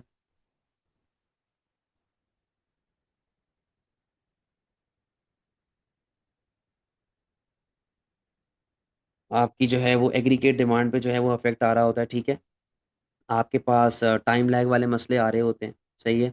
यहाँ पे कमर्शियल बैंक कैसे रिस्पॉन्ड करेगा ये भी एक मसला है। लिक्विडिटी ट्रैप की जो आपको जो कहानी बताई है, समटाइम्स इट इज डिफिकल्ट कि आप इससे कम अपना इंटरेस्ट रेट लेके जा ही नहीं सकते।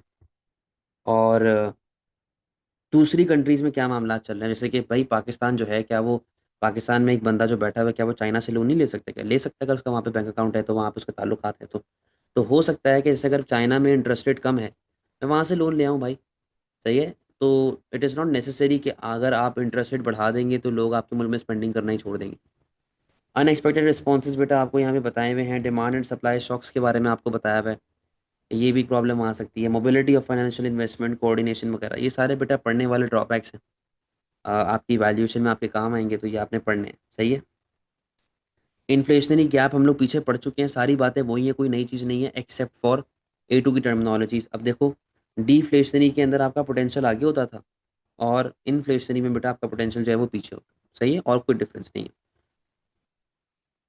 वही है सारी बातें, इन्फ्लेशन, डिसइन्फ्लेशन, डिफ्लेशन, पॉलिसीज़ वगैरह। तो यहाँ पे देखिए मैंने किस तरह बताया हुआ है कि आपने टैक्सेस बढ़ा दिए, आप 5% से 10% पे चले गए, आपका एमपीटी बढ़ गया।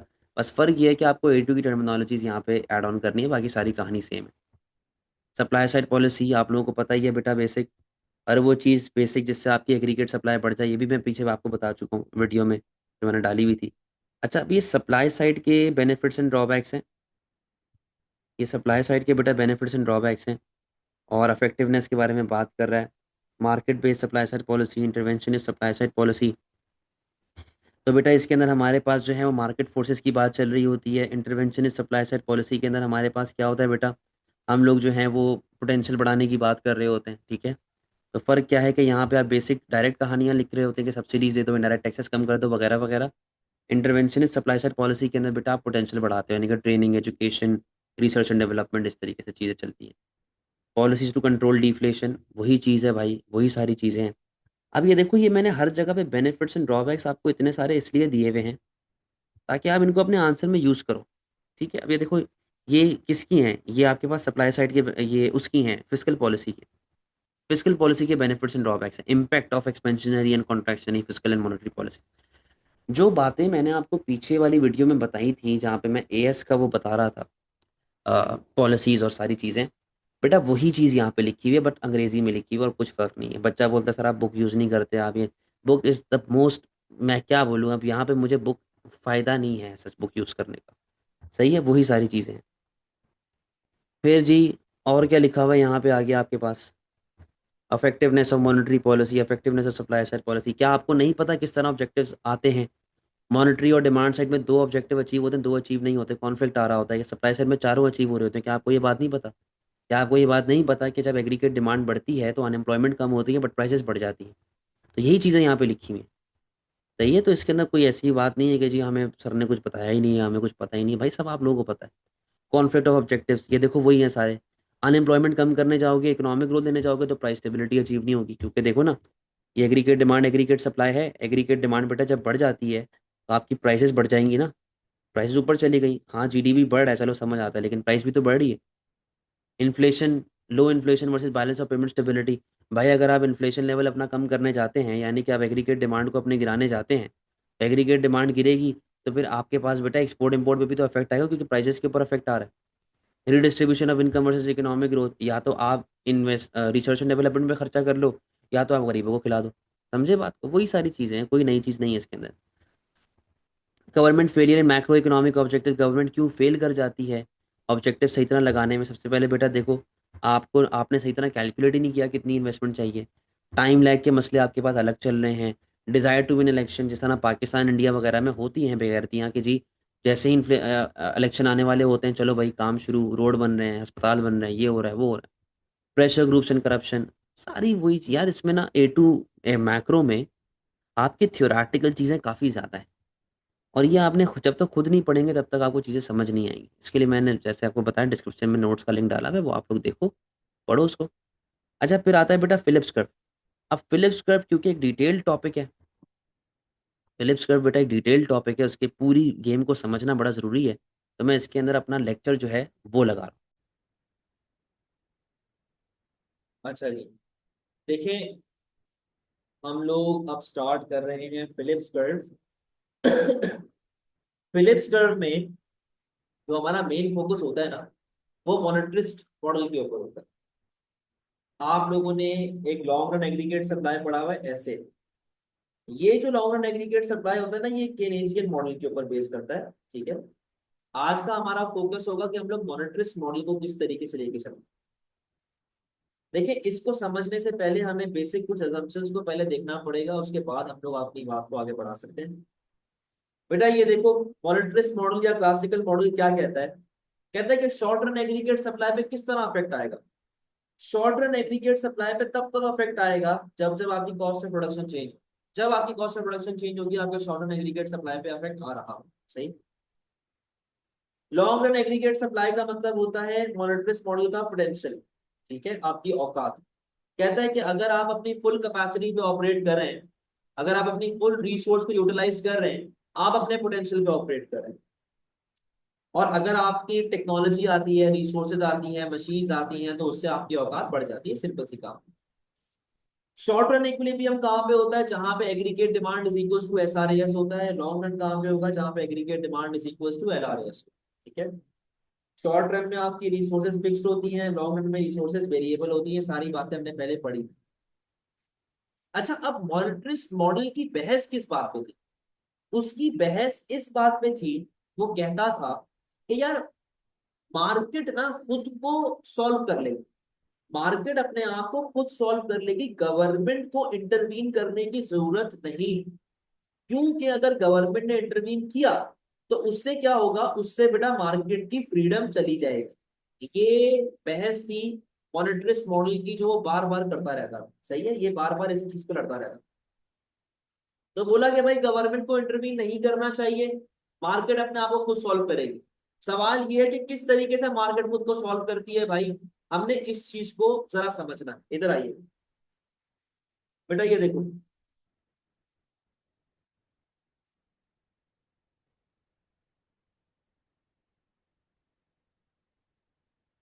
यहाँ पे आ गई आपकी प्राइस, ठीक है, और यहाँ पे आ गई आपके पास रियल इनकम, जीडीपी, जो लिखना चाहें आप लोग, आपकी मर्जी, ठीक है। अब बात सुनो बेटा, ये आ रही है आपकी एग्रीगेट डिमांड, सही है, ये आ गई आपकी एग्रीगेट डिमांड, और ये आ गई आपकी एग्रीगेट सप्लाई। ये क्या आ गई आपके पास, शॉर्ट रन एग्रीगेट सप्लाई, ये आ गई एग्रीगेट डिमांड। मॉनेटरिस्ट मॉडल के हिसाब से बेटा हम लोग बैठे हुए अपने पोटेंशियल पे, हम लोग कहाँ बैठे हुए, अपने पोटेंशियल पे बैठे हुए, यानी कि दिस इज योर LRAS, ये आपकी इनकम लेवल आ रही है, ये आपका पोटेंशियल है। तो मॉनेटरिस्ट मॉडल के हिसाब से भाई आपके पास ये इक्विलिब्रियम आ रहा है, और ये करंट आपके पास प्राइस लेवल आ रहा है, ठीक है। ये लॉन्ग रन एग्रीगेट सप्लाई होता है मॉनेटरिस्ट मॉडल का। केन्सियन का इस तरह था, इस तरह केन्सियन बनता था, ये मॉनेटरिस्ट मॉडल है, सही है। अब बेटा मॉनेटरिस्ट क्या कहते हैं, मॉनेटरिस्ट कहते हैं कि यार मार्केट अपने आप को खुद करेक्ट कर ले, मार्केट अपने आप को खुद सॉल्व करने की, गवर्नमेंट को इंटरवीन करने की जरूरत नहीं है। अब देखो किस तरीके से होता है। फॉर एग्जाम्पल मैं कहता हूं कि लेट से हमारी जॉब लग गई, तो बेटा जॉब लगने की वजह से मेरी इनकम पे क्या इफेक्ट आएगा, मेरी इनकम बढ़ेगी। जब मेरी इनकम बढ़ेगी तो बेटा उससे मेरी स्पेंडिंग पे क्या इफेक्ट आएगा, मेरी स्पेंडिंग बढ़ेगी। मेरी स्पेंडिंग बढ़ेगी तो मेरी कंजम्पशन क्या होगी, बढ़ेगी। और जब बेटा मेरी कंजम्पशन बढ़ती है तो उससे मेरी एग्रीगेट डिमांड पे क्या इफेक्ट आएगा, मेरी एग्रीगेट डिमांड बढ़ जाती है, सही है। एग्रीगेट डिमांड बेटा मेरी क्या हो गई, बढ़ गई। मैं आ गया AD से AD1, इक्विलिब्रियम E से E1, मेरा जीडीपी बढ़ रहा है, मेरी इनकम लेवल बढ़ रही है, but at the same time बेटा मेरी प्राइसेस पे क्या इफेक्ट आ रहा है, मेरी प्राइसेस भी बढ़ रही हैं। मेरा जीडीपी बढ़ रहा है, एट द सेम टाइम बेटा मेरी प्राइसेस भी क्या हो रही हैं, बढ़ रही। अब देखो मेरा पोटेंशियल ये रहा, बट मेरा एक्चुअल पॉइंट यहाँ पे आया हुआ है। इसका मतलब है कि करंटली मैं इन्फ्लेशनरी गैप के ऊपर बैठा हूं। मैं किधर बैठा हुआ, इन्फ्लेशनरी गैप पे बैठा। हम लोग बचपन से एक रूल पढ़ते हुए आते हैं, a problem solves it's problem itself, ठीक है ना। अब देखो बेटा कहानी में ट्विस्ट समझना, एग्रीगेट डिमांड बढ़ गई, एग्रीगेट डिमांड बढ़ गई, अब क्या होगा, एग्रीगेट डिमांड बढ़ गई तो उसका मतलब है मुझे प्रोड्यूस ज्यादा करना पड़ेगा, यानी कि मेरी प्रोडक्शन पे क्या इफेक्ट आएगा, मेरी प्रोडक्शन बढ़ेगी। जब मेरी प्रोडक्शन बढ़ेगी, प्रोड्यूस करने के लिए मुझे और लेबर चाहिए होगा, यानी कि बेटा डिमांड फॉर लेबर पे क्या इफेक्ट पड़ रहा है, डिमांड फॉर लेबर आपकी बढ़ रही है, ठीक है। डिमांड फॉर लेबर क्या हो रही है, बढ़ रही है। जब डिमांड फॉर लेबर बढ़ेगी तो उसकी वजह से आपकी वेजेस के ऊपर क्या इफेक्ट आएगा, कि वेजेस बढ़ेंगी। वेजेस बढ़ेंगी तो कॉस्ट ऑफ प्रोडक्शन में क्या इफेक्ट आएगा, बढ़ेगी।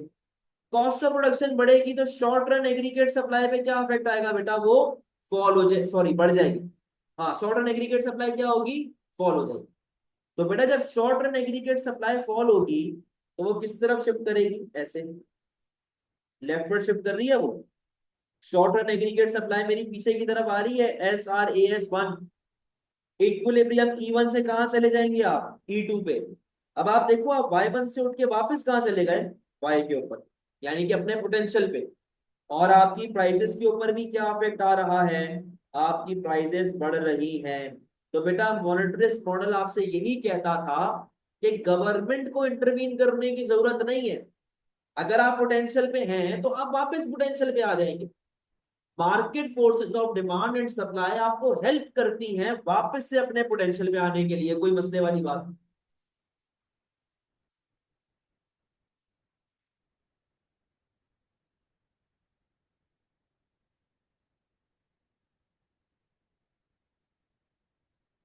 ये आपको बनाना पड़ेगा बड़ी,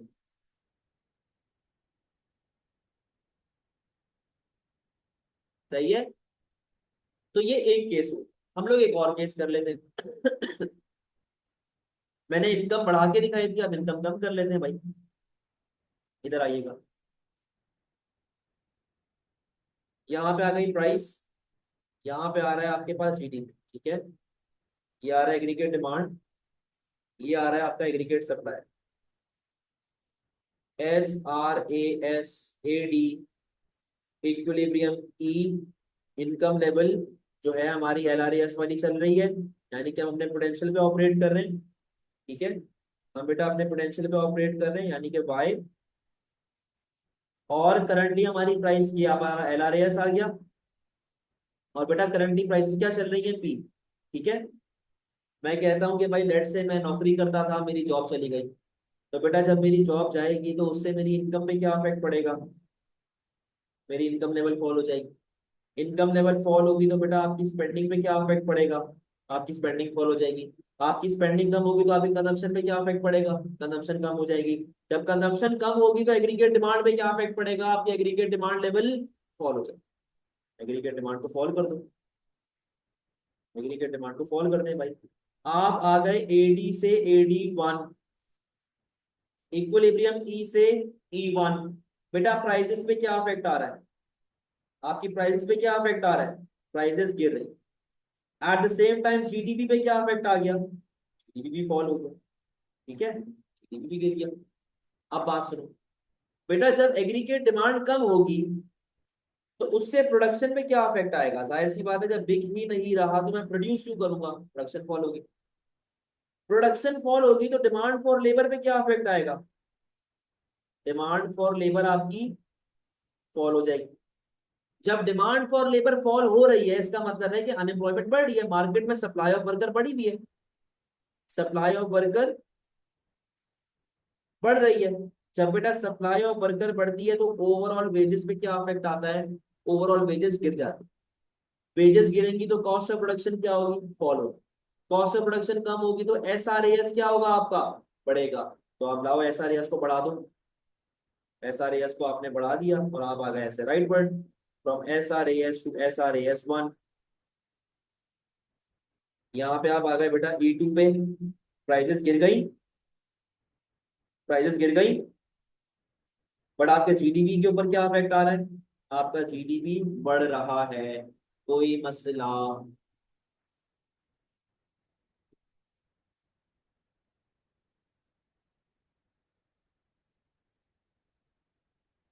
अल्टीमेटली मॉनेटरिस्ट मॉडल क्या कहता है कि रिगार्डलेस क्या हो रहा है मार्केट पे, गवर्नमेंट को इंटरवीन नहीं करना चाहिए, क्योंकि अगर गवर्नमेंट ने इंटरवीन किया तो मार्केट की फ्रीडम जाती है, मार्केट अपने आप को खुद सॉल्व कर लेगी, सही है, यही मॉडल हमने अब तक पढ़ा। अब बेटा हम लोग अपनी कहानी को लेके चल रहे हैं फिलिप्स कर्व के ऊपर।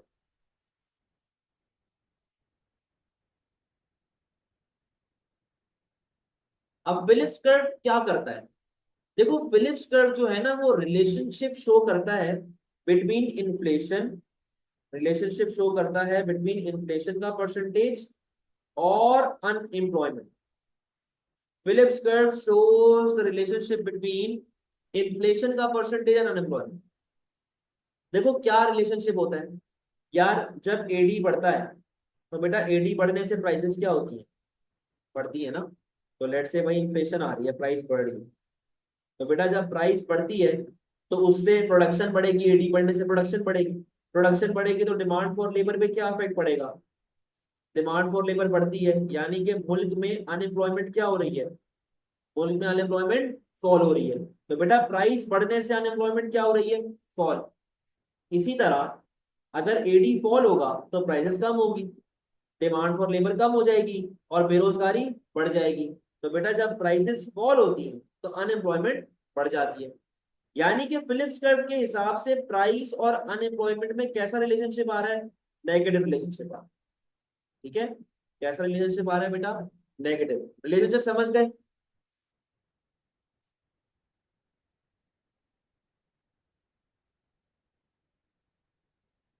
वेरी गुड, शाबाश। अब बेटा बात सुनो,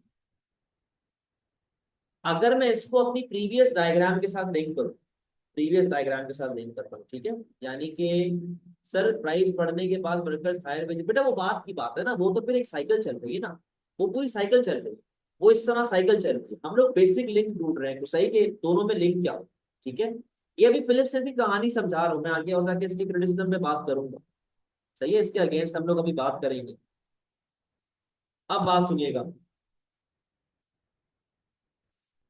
बेटा, हमारे पास जो प्रीवियस डायग्राम थी उसका मैं लिंक यहाँ पे क्रिएट कर रहा हूँ, देखते रहिएगा।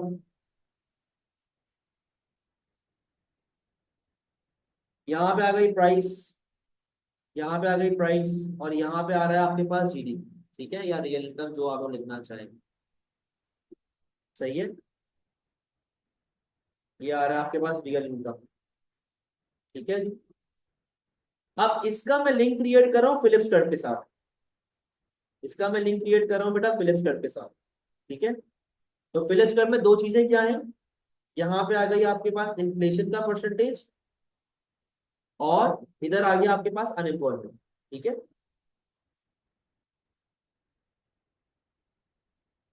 अब बेटा बात सुनना बड़े गौर से। देखो, हमने पहले क्या डायग्राम पढ़ी थी कि मॉनेटरिस्ट के हिसाब से हम लोग ऑपरेट कर रहे हैं फुल एम्प्लॉयमेंट पे। ये आपका LRAS आ गया। ठीक है, LRAS। ठीक है, ये आ गई आपके पास एग्रीगेट डिमांड, ये आ गई आपके पास aggregate supply. SRAS AD, income level Y, equilibrium E, और प्राइसेस P। ठीक है, ये मामला चल रहा है।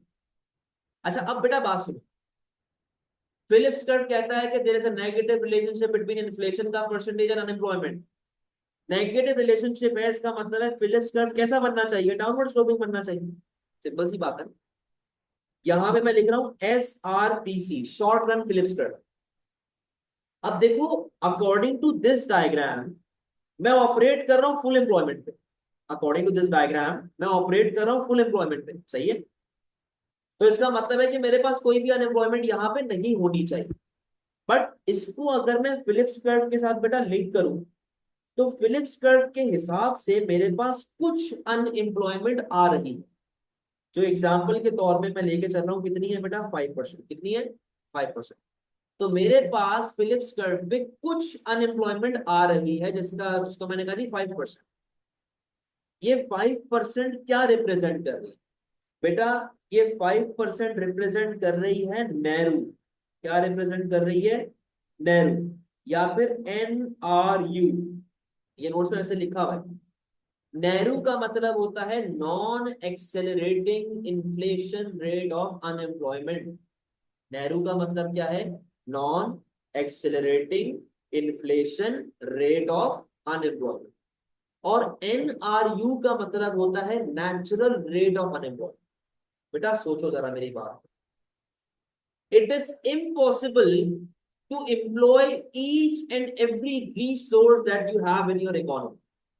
100% रिसोर्स यूटिलाइज करना इम्पॉसिबल है। अब जो हम लोग बात करते हैं ना कि हम लोग अपने पोटेंशियल पे हैं तो कोई अनएम्प्लॉयमेंट नहीं हो रही, देखो फिर भी कोई ना कोई अनएम्प्लॉयमेंट हो रही, और उस अनएम्प्लॉयमेंट को हम लोग क्या कहते हैं, नेचुरल रेट ऑफ अनएम्प्लॉयमेंट।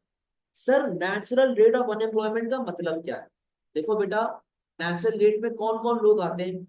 सबसे पहले वो लोग जो कि एक जॉब से दूसरी जॉब पे स्विच कर रहे हैं, जैसे हम लोग फ्रिक्शनल अनएम्प्लॉयमेंट भी कहते हैं। मैं आगे जाके बताऊंगा फ्रिक्शनल अनएम्प्लॉयमेंट होती क्या है। जब हम लोग एक जॉब से दूसरी जॉब पे स्विच कर रहे होते हैं, वो नेहरू का पार्ट होते हैं, वो लोग नेहरू नेहरू का पार्ट है, NRU का पार्ट है। इसके अलावा प्रेग्नेंट वुमेन जो काम करती थी, बट अब मेडिकल कंडीशन की वजह से 6-8 महीने, साल 2 साल काम नहीं कर सकती। ठीक है, वो नेहरू का पार्ट NRU में आती। ठीक है, मैं किसी दूसरे स्किल की तरफ जाना चाह रहा हूँ, मैं दूसरी स्किल सीखना चाह रहा हूँ, मैं दूसरी जॉब के लिए जा रहा हूँ, वो NRU का पार्ट है। यानी कि आपके मुल्क में हमेशा कोई ना कोई लेवल ऑफ अनएम्प्लॉयमेंट रहता है, जिससे हम लोग कहते हैं नेचुरल रेट ऑफ अनएम्प्लॉयमेंट। कि अगर आप अपने पोटेंशियल पे ऑपरेट कर रहे हैं तो पोटेंशियल पे ऑपरेट करने के बावजूद कुछ ना कुछ अनएम्प्लॉयमेंट आपके पास रहता है। कोई मसले वाली बात है।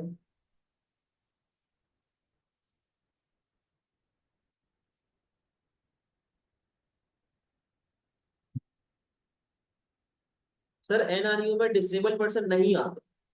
किसने पूछा, अब्दुल कबीर। अब्दुल कबीर देखो, NRU में सिर्फ वो बंदा आएगा जो काम करने के काबिल है।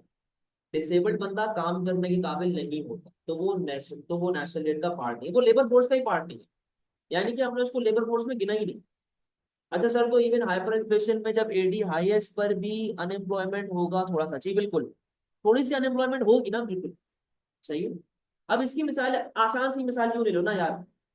मेरे रूम में चेयर्स पड़ी हुई हैं अकेडमी में, 25 चेयर्स हैं, यानी कि 25 बच्चा बैठ सकता है, सही है। लेकिन आप इसको इस तरह सोचो कि चेयर भी तो स्पेस खींचती है ना। अगर मैं 25 की 25 चेयर्स हटा दूं और नीचे चटाई बिछा दूं या कोई चादर बिछा दूं, तो कम से कम भी 30 बच्चा आराम से बैठ सकता है। आपको सही सोचने वाली बात है। तो वो 5 बच्चा क्यों नहीं बैठ पा रहा? वो 5 बच्चा इसीलिए नहीं बैठ पा रहा क्योंकि आपके मुल्क में कोई ना कोई नेशनल रेट ऑफ अनएम्प्लॉयमेंट लाजमी हो रहा है। समझे बात को?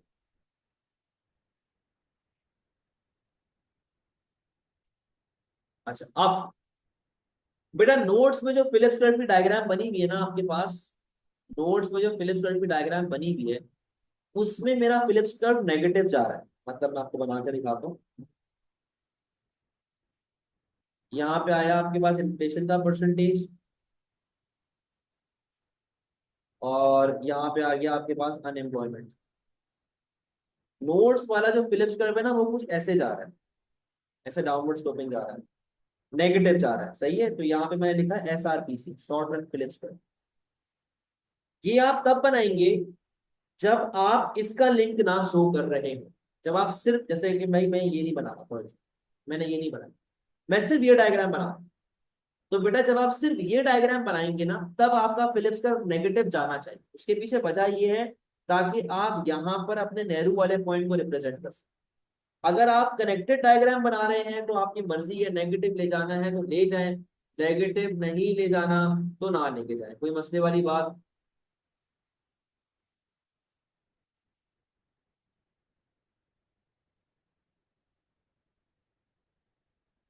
हम डिफ्लेशन के टाइम पे शो कर सकते हैं। क्या डिफ्लेशन के टाइम पे आप शो करेंगे? डिफ्लेशन वाले केस में जा रहा हूं, सब्र करो। यहां तक कोई मसले वाली बात तो नहीं है।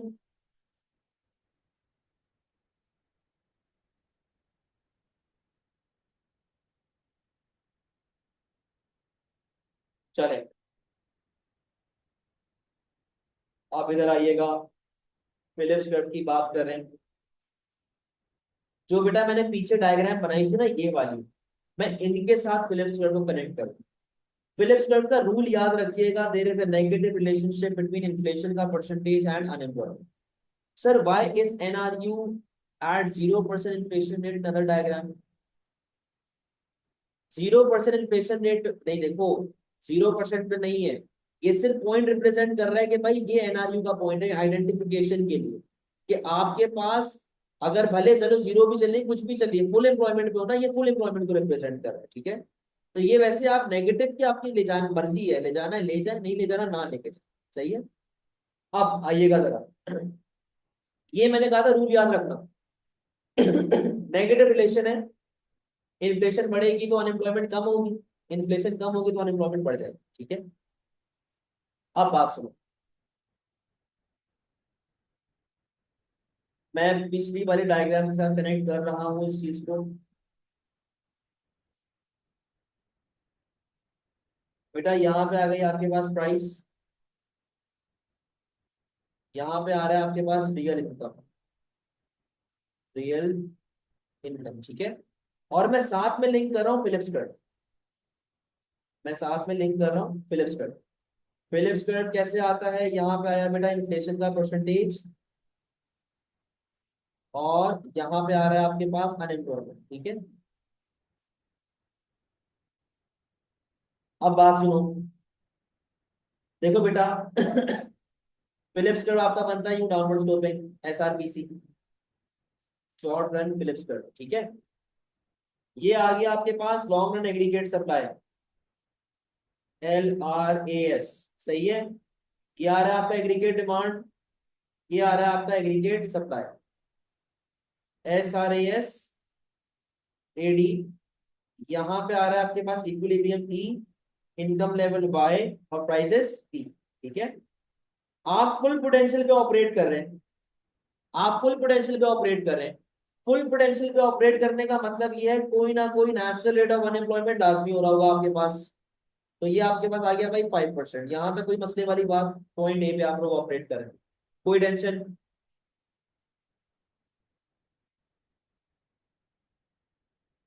अब बात सुनो बेटा, मैं कहता हूँ कि लेट से मेरी इनकम बढ़ रही, जब मेरी इनकम लेवल बढ़ेगी, जब मेरी इनकम लेवल बढ़ेगी तो उससे एग्रीगेट डिमांड पे क्या अफेक्ट आएगा? आपका एग्रीगेट डिमांड बढ़ जाए, ठीक है। आपका एग्रीगेट डिमांड बढ़ेगा from AD to AD 1, equilibrium E से ई 1।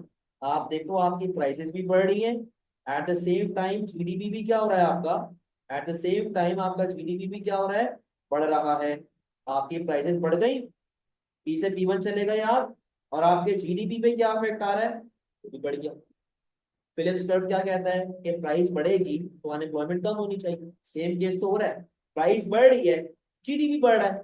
जीडीपी बढ़ने का मतलब क्या है कि अनएम्प्लॉयमेंट कम हो रही है, अनएम्प्लॉयमेंट कम हो रही है। बेटा ये देखो, अगर मैं इसको फिलिप्स कर्व के साथ लिंक करूं, अकॉर्डिंग टू फिलिप्स कर्व बात तो ठीक कर रहा है, नेहरू तो और कम हो गया। सर नेहरू और कैसे कम हो सकता है? भाई आपकी डिमांड पूरी करने के लिए और प्रोडक्शन हो रही है, और इंडस्ट्रीज खुल रही है, जिससे और हायरिंग हो रही है, और हायरिंग होगी तो अनएम्प्लॉयमेंट और कम हो जाएगी। तो अनएम्प्लॉयमेंट रेट तो बस कम हो रहा है, नेहरू कम हो गया, कोई मसले वाली बात।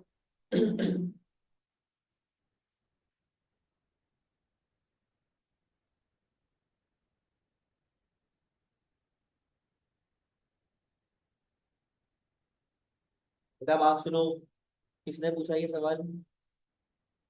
अब्दुल कबीर। अब्दुल कबीर, ये वाली बात तो समझ आ गई ना कि एडी आपका बढ़ा तो प्राइसेस बढ़ गई, जीडीपी बढ़ गया। नहीं नहीं, जीरो का जीरो क्यों होगा? जीरो क्यों होगा? क्या हर बंदा आ रहा है जॉब पे?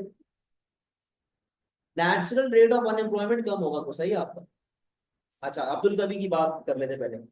भाई एडी बढ़ा तो प्राइसेस बढ़ गई, आपका जीडीपी बढ़ गई, ठीक है। आपका जीडीपी बढ़ने का मतलब क्या है कि अनएम्प्लॉयमेंट कम हो रही है ना आपकी। तो वो अनएम्प्लॉयमेंट कम होना, वो फिलिप्स कर्व पे ऐसे रिप्रेजेंट हो रहा है कि इस करंट प्राइस लेवल पे, अब देखो पॉइंट कहां पे आ गया, 3% पे आ गया, ठीक है। जहां तक कुसई की बात है, सर ये जीरो क्यों नहीं होगा? देखो जीरो नहीं हो सकता, कुछ ना कुछ नेहरू लाजमी रहता है। अब वो डिपेंड करता है इकोनॉमी के ऊपर भी, भाई जीरो भी हो सकता है, बट हमने वो केस की तरफ नहीं जाना। समझ गए कुसई?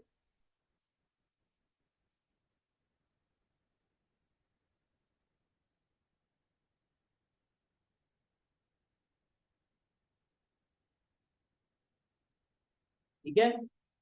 अच्छा अब इसी तरह अगर मैं कहता हूं कि लेट से आपकी इनकम गिर गई, बेटा जब आपकी इनकम लेवल गिरेगी, आपकी इनकम लेवल गिरने से आपका एडी पीछे आ जाएगा, सही है। आप आ गए एडी से एडी 2, इक्विलिब्रियम ई से ई 2, सही है। प्राइसेस गिर गई, लेकिन जीडीपी पे क्या इफेक्ट आ रहा है, जीडीपी भी गिर रहा है, प्राइसेस गिर गई, और रियल इनकम भी क्या हो गई आपकी, गिर गई। अब देखो बेटा, जब प्राइस गिरती है तो अनएम्प्लॉयमेंट क्या होती है, बढ़ती है ना, बेरोजगारी बढ़नी चाहिए, यानी कि नेहरू का रेट भी क्या होना चाहिए, बढ़ना चाहिए। अब यहाँ पे देखो, यहाँ से मैं स्ट्रेट गया आगे तक, तो अब लेट से मैं 5% से बेटा कितने परसेंट पे आ चुका हूँ, मैं 5% से 8% पे आ चुका हूँ, from point A to point C. कोई मसले वाली बात? Sir, will countries prevent zero unemployment even if they are able to bring it to zero? Is it because there is a disadvantage of zero unemployment? देखो, आप लोग इस चीज को समझें कि जीरो अनएम्प्लॉयमेंट कभी भी नहीं हो सकता, जीरो अनएम्प्लॉयमेंट कभी भी नहीं हो सकती। उसके पीछे वजह ये है कि बहुत सी अनरिपोर्टेड अनएम्प्लॉयमेंट होती है। भाई अब गवर्नमेंट को तो सिर्फ यही लगता है ना कि मैं सुबह स्कूल में पढ़ाता हूँ, उसको ये थोड़ी पता है कि मैं शाम में काम कर रहा हूँ, नहीं पता ना उसको। लॉजिकली सोचे ना जरा किसी चीज को। आप लोग जीरो अनएम्प्लॉयमेंट कर ही नहीं सकते क्योंकि गवर्नमेंट के पास इतनी एक्यूरेट इंफॉर्मेशन नहीं होती, सही है। और अगर इनके जीरो हो भी जाती है तो there is a threat of hyperinflation, तो आप हमेशा, इट इज ऑलवेज प्रेफर्ड कि कुछ ना कुछ डिफ्लेशनरी गैप रखा जाए, वरना तो आप हाइपर पे बैठे रहेंगे। समझ में आती है बात?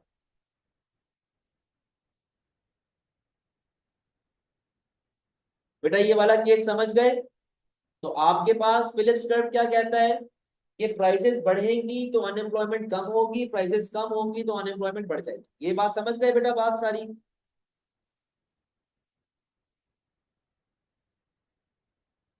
अब एक अलग केस की तरफ जाते हैं। फिलिप्स कर्व वाले ही रूल को लेकर चलूंगा, हाँ जरा देखते रहना।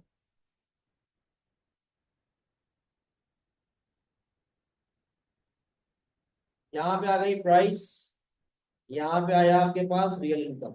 सही है, मैं नोट्स में रियल इनकम लिखा हुआ है, मैं इसलिए जीडीपी को मिटा रहा हूँ, वरना कोई मसला नहीं है।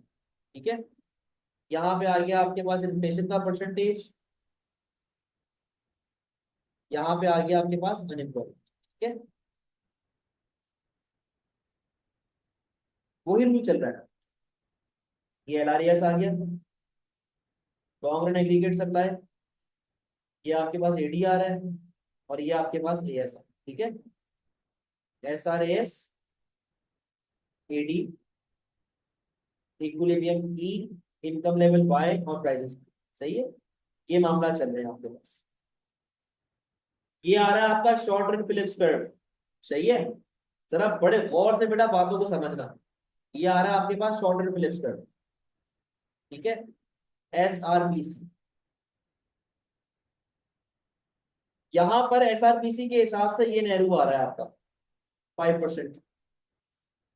अनएम्प्लॉयमेंट रेट कितनी आ रही है आपके पास मिल में? 5% आ रही है, पॉइंट है भाई। हुआ ये, हुआ ये कि वेजेस गिर गए, या रेंट गिर गया, या फिर प्रोड्यूसर को इकोनॉमीज ऑफ स्केल मिल रहा है, तो उससे बेटा सप्लाई पे क्या इफेक्ट आना चाहिए? सप्लाई बढ़ेगी। यही केस है ना, आपकी सप्लाई क्या होनी चाहिए? बढ़ जानी चाहिए। एस आर एस से S R S one, equilibrium E से ई वन। प्राइसेस को कम होना चाहिए और जीडीपी को बढ़ना चाहिए। प्राइसेस कम हो गई और जीडीपी क्या हो गई आपकी? बढ़ गई। तो बेटा जब जीडीपी बढ़ती है तो इसका मतलब क्या है कि लोगों को नौकरी मिल रही है, बेरोजगारी क्या हो रही है? कम हो रही है ना बेरोजगारी। तो यहां पर बेरोजगारी कम होनी चाहिए। अब अगर मैं इसको यहाँ पे बनाऊं तो भाई ये क्या मसला है? फिलिप्स कर्व के हिसाब से तो बेरोजगारी बढ़ रही है। वापिस से सुनो भाई, सप्लाई बढ़ी, सप्लाई बढ़ी, जीडीपी बढ़ गया। जीडीपी बढ़ने से बेरोजगारी क्या होनी चाहिए? कम होनी चाहिए, यानी कि अनएम्प्लॉयमेंट गिरनी चाहिए। बट साला फिलिप्स कर्व के हिसाब से अनएम्प्लॉयमेंट क्या हो रही है भाई? बढ़ रही है। ये तो मसला आ गया, ये तो मसला आ गया बेटा। ये होती है criticism of Phillips curve. Phillips curve क्या कहता था कि there is a negative relationship between inflation and unemployment. इस कॉन्सेप्ट ने फिलिप्स कर्व की धज्जियां उड़ा दी और उसको गलत प्रूफ किया। ये कॉन्सेप्ट क्या है बेटा? ये कॉन्सेप्ट कहलाया जाता है स्टैगफ्लेशन। क्या कहलाया जाता है ये? स्टैगफ्लेशन। स्टैगफ्लेशन एक ऐसी सिचुएशन होती है जहां पे प्राइसेस में और अनएम्प्लॉयमेंट में पॉजिटिव रिलेशनशिप होता है कि प्राइसेस कम होंगी तो अनएम्प्लॉयमेंट भी कम होगी, प्राइसेस बढ़ेंगी तो अनएम्प्लॉयमेंट भी बढ़ेगी। समझे बात को?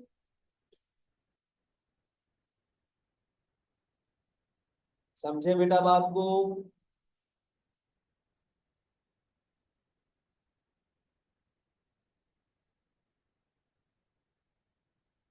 अब सवाल ये है कि सर इसको सॉल्व कैसे करें, इसका हल क्या है? बेटा एक बात याद रखो, एक बात याद रखो, जब भी एग्रीगेट डिमांड में शिफ्ट आता है ना, जब भी एग्रीगेट डिमांड में शिफ्ट आता है, फिलिप्स कर्व में हमेशा मूवमेंट आएगी। जब भी एग्रीगेट डिमांड में शिफ्ट आता है, फिलिप्स कर्व में हमेशा मूवमेंट आएगी।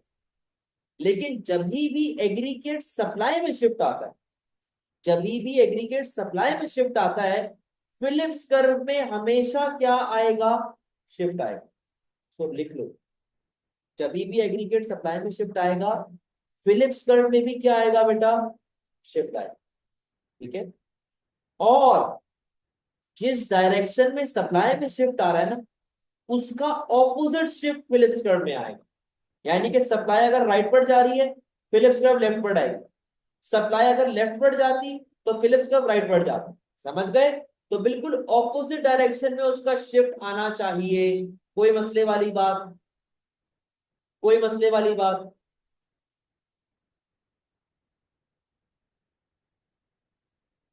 समझे?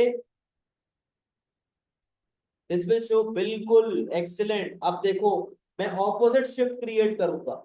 मैं ऑपोजिट शिफ्ट क्रिएट करूंगा, यहां पे आओ। ये देखो, ये मैंने बेटा एक ऑपोजिट शिफ्ट क्रिएट कर दिया। सही है? ये आ गया मेरे पास SRPC 1, short run Phillips curve 1। अब देखो यहां से मैं स्ट्रेट लाइन लेके जाऊंगा ऐसे। अब देखो कहां पे आ गया मैं, 3% पे आ गया। कितने पे आ गया? 3% पे आ गया। तो बेटा ये होती है criticism of Phillips curve theory, जिसे हम लोग क्या कहते हैं? समझ गए बेटा बात को?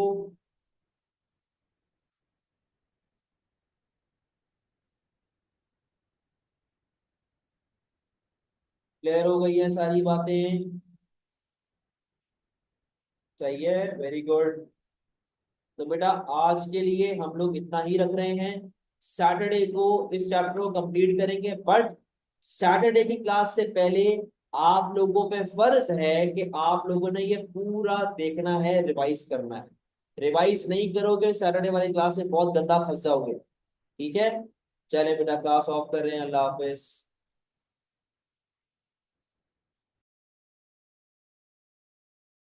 अच्छा बेटा, हमारा फिलिप्स कर्व चल रहा था लास्ट क्लास में। और फिलिप्स कर्व के अंदर हमारे पास क्या कहानी थी कि मैंने आप लोगों को बताया था कि हमारे पास पहले तो असम्पशंस आपने लेके चलनी है। मॉनेटरिस्ट मॉडल हमारा चल रहा था। मॉनेटरिस्ट मॉडल के अंदर जो है वो हमारे पास भाई एक इक्विलिब्रियम था, और हमने ये देखा था किस तरीके से due two forces of demand and supply हम लोग वापस से अपने पोटेंशियल पे आगे बढ़ जाते हैं। ठीक है?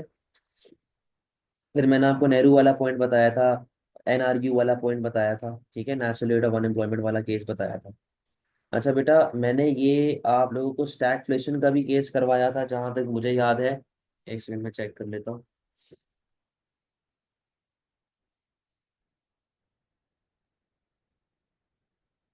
हाँ, स्टैगफ्लेशन तक करवाया था।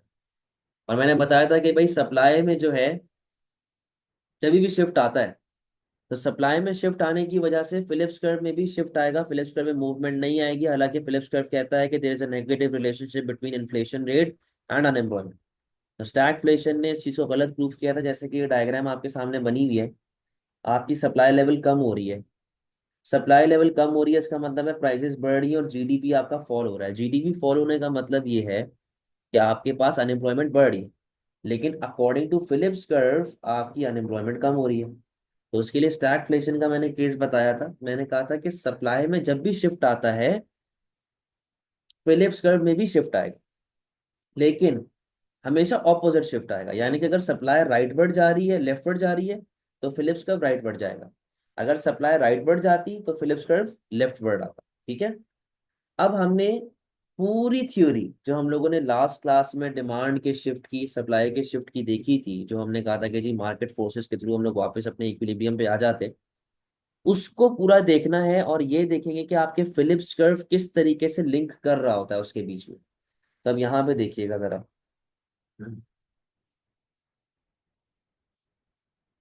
बेटा इधर आ गई आपके पास, इधर आ गई प्राइस, और इधर आ गया आपके पास रियल इनकम।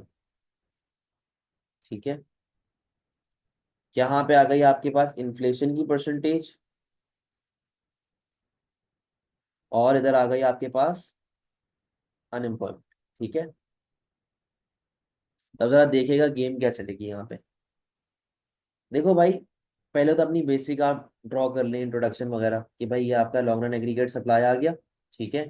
ये आपके पास एग्रीगेट डिमांड आ गई, और ये आपके पास एग्रीगेट सप्लाई आ गई। सही है? LRAS, SRAS short run aggregate supply, और AD। ठीक है? ये आपके पास इक्विलिब्रियम पोजीशन आती है, ये इनकम लेवल Y आती है, और बेटा ये आपके पास फिलहाल प्राइसेस चल रही। ठीक है? प्राइस लेवल P आपके पास आ रही है। यहाँ पे आपने बना लिया अपना फिलिप्स कर्व। ठीक है? SRPC, SRPC।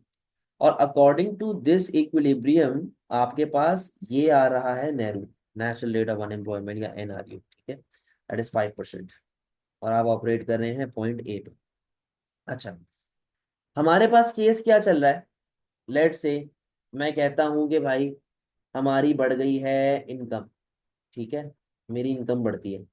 मेरी इनकम बढ़ेगी तो बेटा उससे मेरी स्पेंडिंग पे क्या इफेक्ट आएगा? मेरी स्पेंडिंग बढ़ जाएगी।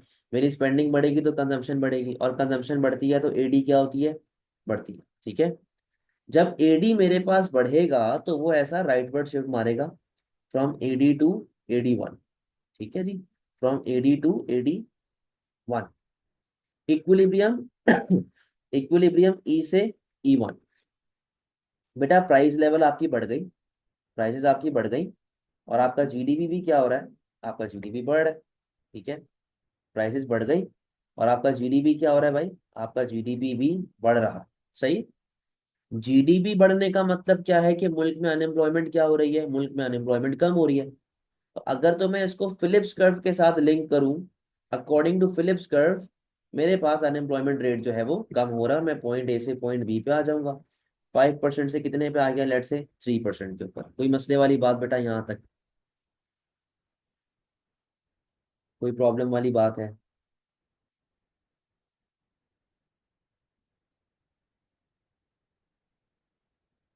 ठीक है, बेसिक पुरानी कहानी हमारे पास चल रही है। अच्छा, अब आगे सुनो क्या होता है बेटा। जब जब आपका एडी बढ़ेगा, एडी बढ़ने से क्या होगा? एडी बढ़ेगी तो आपकी बेटा प्रोडक्शन बढ़ेगी। प्रोडक्शन अपने आप तो नहीं बढ़ेगी ना, आपको उसके लिए क्या चाहिए होगा? लेबर चाहिए होगा। डिमांड फॉर लेबर क्या होगा आपका?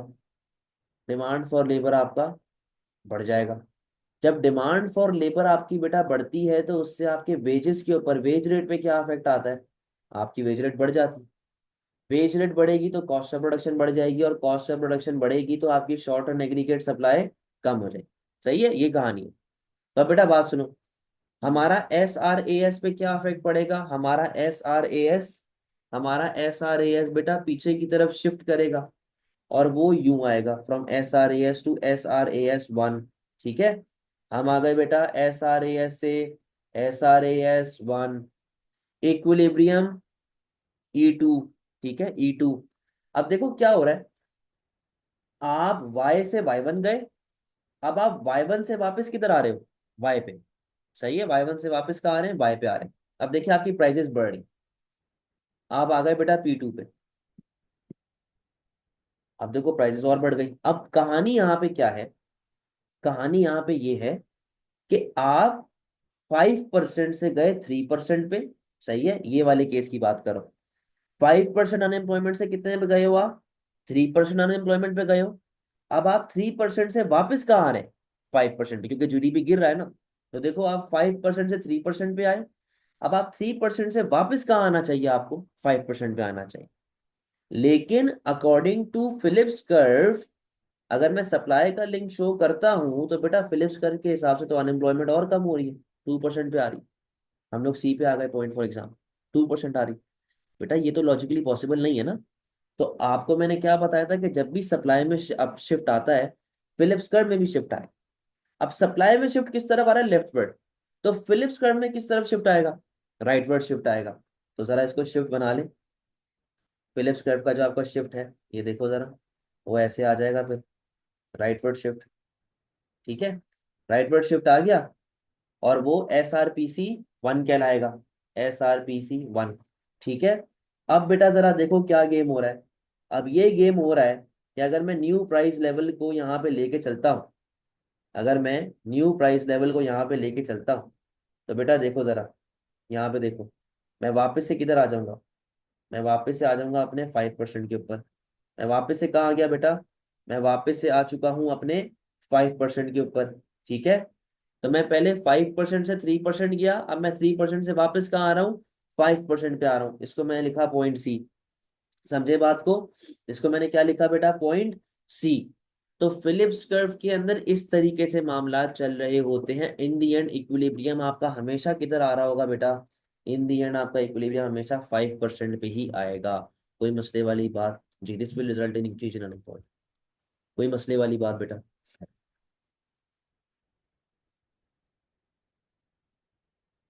But sir in reality value can't exactly, हाँ वो तो अब जाहिर सी बात है बेटा, लेकिन अब थ्योरेटिकली तो हमें करना ही है ना, कोई मसले वाली बात बेटा।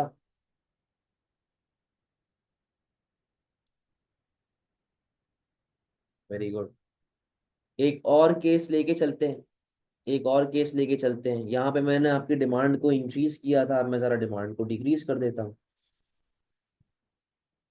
Sir what is the difference between recession and stagflation?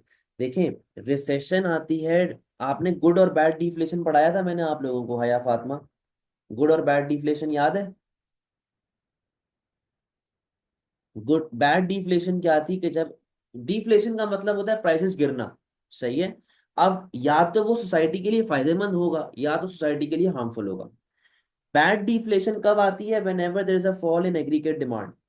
और जब भी आपके पास एग्रीगेट डिमांड गिरती है ना, आपके मुल्क में आता है रिसेशन, ठीक है। तो रिसेशन एग्रीगेट डिमांड फॉल होने की वजह से आता है, सही। जबकि अगर हम लोग बात करते हैं गुड डिफ्लेशन की, गुड डिफ्लेशन आती है due to increase in aggregate supply. Price तो अभी भी गिर रही है, लेकिन वो क्यों गिर रही है? क्योंकि सप्लाई बढ़ गई, तो आपका जीडीपी वगैरह बढ़ रहा होता है। सेम केस यहाँ पे, recession occurs due to fall in aggregate demand. Recession कब आती है? जब आपका एग्रीगेट डिमांड फॉल होता है। स्टैगफ्लेशन आपकी सप्लाई की वजह से आ रही हो, सही है। अच्छा, अब हम लोग एक और केस की तरफ जा रहे हैं जहां पे मैं आपको एग्रीगेट डिमांड अब कम करके दिखाऊंगा।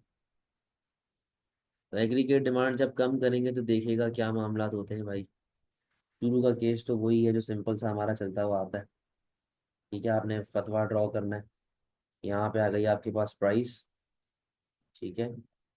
यहाँ पे आ गई आपके पास रियल इनकम, ठीक है। और यहाँ पे आ गई आपके पास इन्फ्लेशन का परसेंटेज, और इधर आ गई आपके पास अनएम्प्लॉयमेंट, ठीक है। लो भाई, ये आपका एक्स मैन जो है वो सितारा, यहाँ पे सितारा बन रहा है आपका, ठीक है। वो सितारा कैसे बनेगा भाई? ये आपकी एग्रीगेट डिमांड आ गई और ये आपकी एग्रीगेट सप्लाई आ गई, SRAS ADLRAS, ठीक है। यहाँ पे आया आपके पास equilibrium E, income level Y और प्राइजेस पी, ठीक है भाई। ये मामला फिलहाल आपके चल रहे हैं। अच्छा, मैं यहाँ पे फिलिप्स कर्व बना लेता हूँ, तो ये बेटा आ गया मेरा Phillips curve, SRPC short and Philips curve, ठीक है। तो बेटा कहानी क्या है? मैं कहता हूँ कि इस बार ही आपकी इनकम गिर गई। इनकम गिरेगी तो बेटा उससे एडी लेवल फॉल होगा। एग्रीगेट डिमांड जब फॉल होता है तो वो ऐसा पीछे की तरफ आएगा, ऐसा पीछे की तरफ आएगा, फ्रॉम एडी टू AD1, ठीक है। From AD to AD1, equilibrium E से E1, बेटा आपकी प्राइसेस फॉल हो जाएंगी। At the same time GDP भी क्या हो जाएगा? आपका फॉल हो जाएगा। Prices fall, GDP fall. GDP fall का मतलब क्या है? अच्छा सॉरी, मैंने शुरू का अनएम्प्लॉयमेंट तो बनाया ही नहीं, ये वाला कितना चल रहा है भाई? ये आपका चल रहा है 5%, ठीक है। क्या है? ये आपका 5% आ रहा है, ठीक है। आप ऑपरेट कर रहे हैं पॉइंट ए पे, ये 5%, ठीक है। अब सुनो बेटा, जब एडी आपका फॉल होगा, प्राइसेस आपके पास कम होंगी, बट आपका जीडीपी भी क्या हो रहा है? वो भी फॉल हो रहा है, यानी कि अनएम्प्लॉयमेंट बढ़ रही है। तो अगर मैं यहाँ से इसको लिंक करूँ फिलिप्स कर्व के साथ, फिलिप्स कर्व के साथ अगर इसको लिंक किया जाए तो बेटा ये देखो जरा, 5% से कितने पे जा रहे हैं आप बेटा 5% से जा रहे हो 8% पे, जो कि बात लॉजिकल है, ठीक है। क्योंकि बेटा जब प्राइसेस आपके पास फॉल हो रही हैं तो अनएम्प्लॉयमेंट बढ़ रही है, अकॉर्डिंग टू एग्रीगेट डिमांड, ठीक है।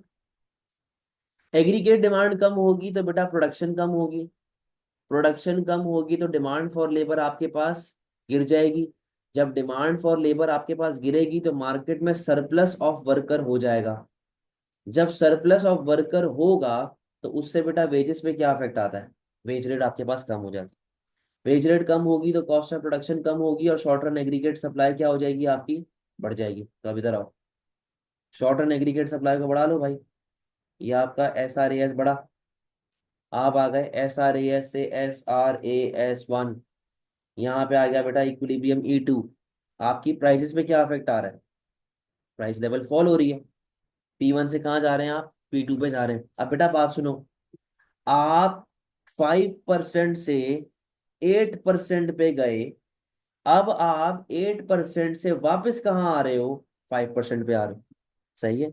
लेकिन अगर मैं फिलिप्स कर्व को ही फॉलो करूं तो उसके हिसाब से तो बेटा कोई 15% महंगाई हो गई, ठीक है।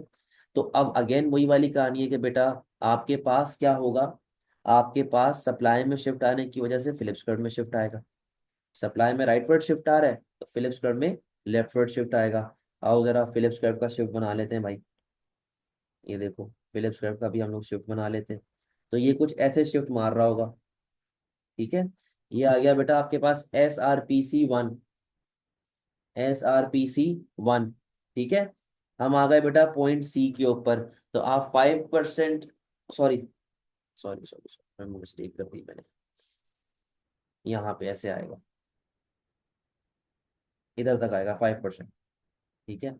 तो आप आ गए बेटा SRPC1 पे, ठीक है जी, SRPC1 पे आ गए आप। SRPC1, SRPC1, तो बेटा ये आपका पॉइंट सी आ रहा है। आप 5% से 8% पे गए थे, अब आप 8% से वापस कहाँ पे आ गए, आप 8% से बेटा वापस अपने 5% पे आ चुके हो। कोई मसले वाली बात?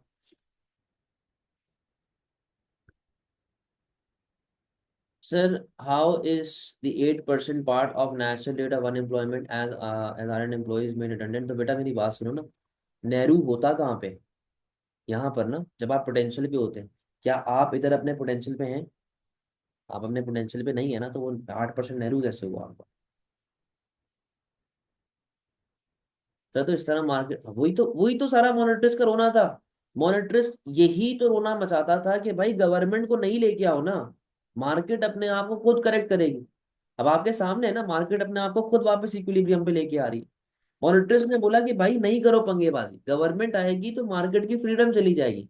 बेटा redundancy is not a part of NRU, redundancy अलग चीज है, नेहरू अलग चीज है। ये जो रिडंडेंसी आपके पास होती है ना, ये अनएम्प्लॉयमेंट क्रिएट कर रहा है। NRU क्या बोलता है कि यार हमारी तरफ से, हमारी तरफ से, जैसे हम लोग कहते हैं ना भाई एग्जाम होता है तो बच्चे कहते हैं सर हमने अपनी तरफ से पूरी कोशिश की है, बाकी अल्लाह मालिक है ना। सेम केस यहाँ पर है, ठीक है। इकोनॉमी कहती है, गवर्नमेंट कहती है भाई हमारी तरफ से हमने पूरी कोशिश कर ली है, हमारी तरफ से हमारे हिसाब में कोई अनएम्प्लॉयमेंट नहीं। लेकिन फिर भी आपके मुल्क में कोई ना कोई अनरिपोर्टेड अनएम्प्लॉयमेंट तो रहती है ना। भाई अब हर घर का तो गवर्नमेंट को नहीं पता ना। तो वो नेहरू का पार्ट होता है। हम लोग अज्यूम करते हैं कि देर इज समथिंग नेहरू या national rate of unemployment in the economy 5% के हिसाब से।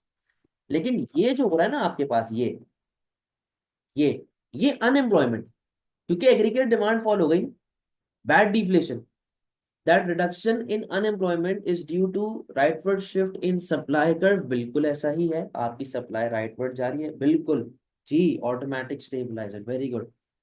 क्लियर हो गई है बात बेटा? अच्छा अब देखो, ये जो मैंने इतनी लंबी कहानी आपको सुनाई ना, इसके साथ लिंक करके मैंने दो दो केसेस आपको बना के दिखाए हैं। इसके पीछे मेरा ऑब्जेक्टिव था लॉन्ग रन फिलिप्स कर्व तक पहुंचना, ठीक है। अभी मैं पीछे वाली डायग्राम पे जा रहा हूँ। बेटा देखो अल्टीमेटली हम हमेशा कहाँ पे आते हैं, अल्टीमेटली हम लोग आते हैं अपने पोटेंशियल पे। आपके पोटेंशियल पे क्या चल रहा है, नेहरू, यानी कि अनएम्प्लॉयमेंट रेट कितना चल रहा है, 5% का। तो बेटा आप कितनी भी, अब इस तरह वही वाली बात है ना, आप अपने शहर में कहीं भी घूमते रहो, वापस कहाँ आना है, अपने घर ही आना है ना। तो सेम केस यहाँ पे हो रहा है, आपने वापस कहाँ आना है, अपने घर पे। तो अगर मैं लॉन्ग रन फिलिप्स कर्व की बात करूं, तो बेटा आपका जो लॉन्ग रन फिलिप्स कर्व होता है ना, वो ऐसे बनता है, परफेक्टली इन इलास्टिक। क्या आपने इवेंचुअली कहाँ पे आना है, 5% पे आना है। ये है आपका LRPC, long run Phillips curve. Same इसी तरह बेटा यहाँ पर आपने कहाँ पे आना है, अपने पोटेंशियल पे आना है। तो 5% कहाँ पे आ रहा है बेटा, इधर ऐसे स्ट्रेट लाइन। तो आपका लॉन्ग रन फिलिप्स कर्व कैसा बनता है, एक परफेक्टली इन इलास्टिक कर्व, एक परफेक्टली इन इलास्टिक कर्व। ये देख लो बेटा, ये देख लो, ठीक है। अब ये देखिए जरा क्या लिखा हुआ है, कि जब आपके पास परफेक्टली NRU का देखो गेम लिखा हुआ है, नेहरू का गेम लिखा हुआ है, जहां पे इन्फ्लेशन स्टेबल आपके पास मामला चल रहे होते हैं, आप फुल एम्प्लॉयमेंट पे ऑपरेट करें। अभी हमारी डायग्राम के हिसाब से हमारा लॉन्ग रन फिलिप्स कर्व है 5%, ठीक है। 5% हमारा लॉन्ग रन फिलिप्स कर्व है।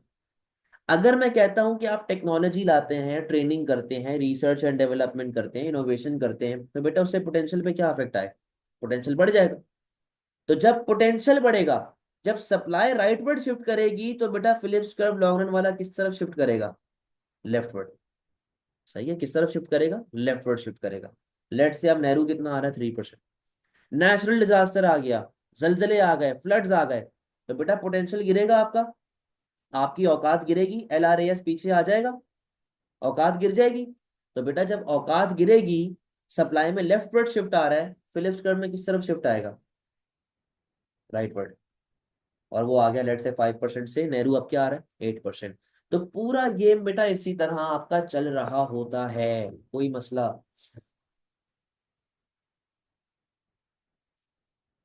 कोई मसला?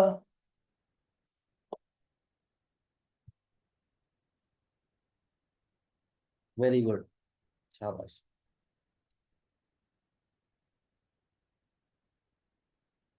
Good good good good good. चलो, तो बेटा अब हम लोग अपने इस टॉपिक को इख्तिताम की तरफ लेके जाते हैं। सर शॉर्ट रन में डिफ्लेशनरी गैप है? क्या मतलब शॉर्ट रन में डिफ्लेशनरी गैप है? अगर मैं बेटा ये अपने पोटेंशियल से पीछे आ जाता हूँ तो हाँ डिफ्लेशनरी गैप है। अगर मैं पोटेंशियल से आगे चला जाता हूँ तो इन्फ्लेशनरी गैप। ठीक है, ये वैसे मैंने बताया था लास्ट क्लास।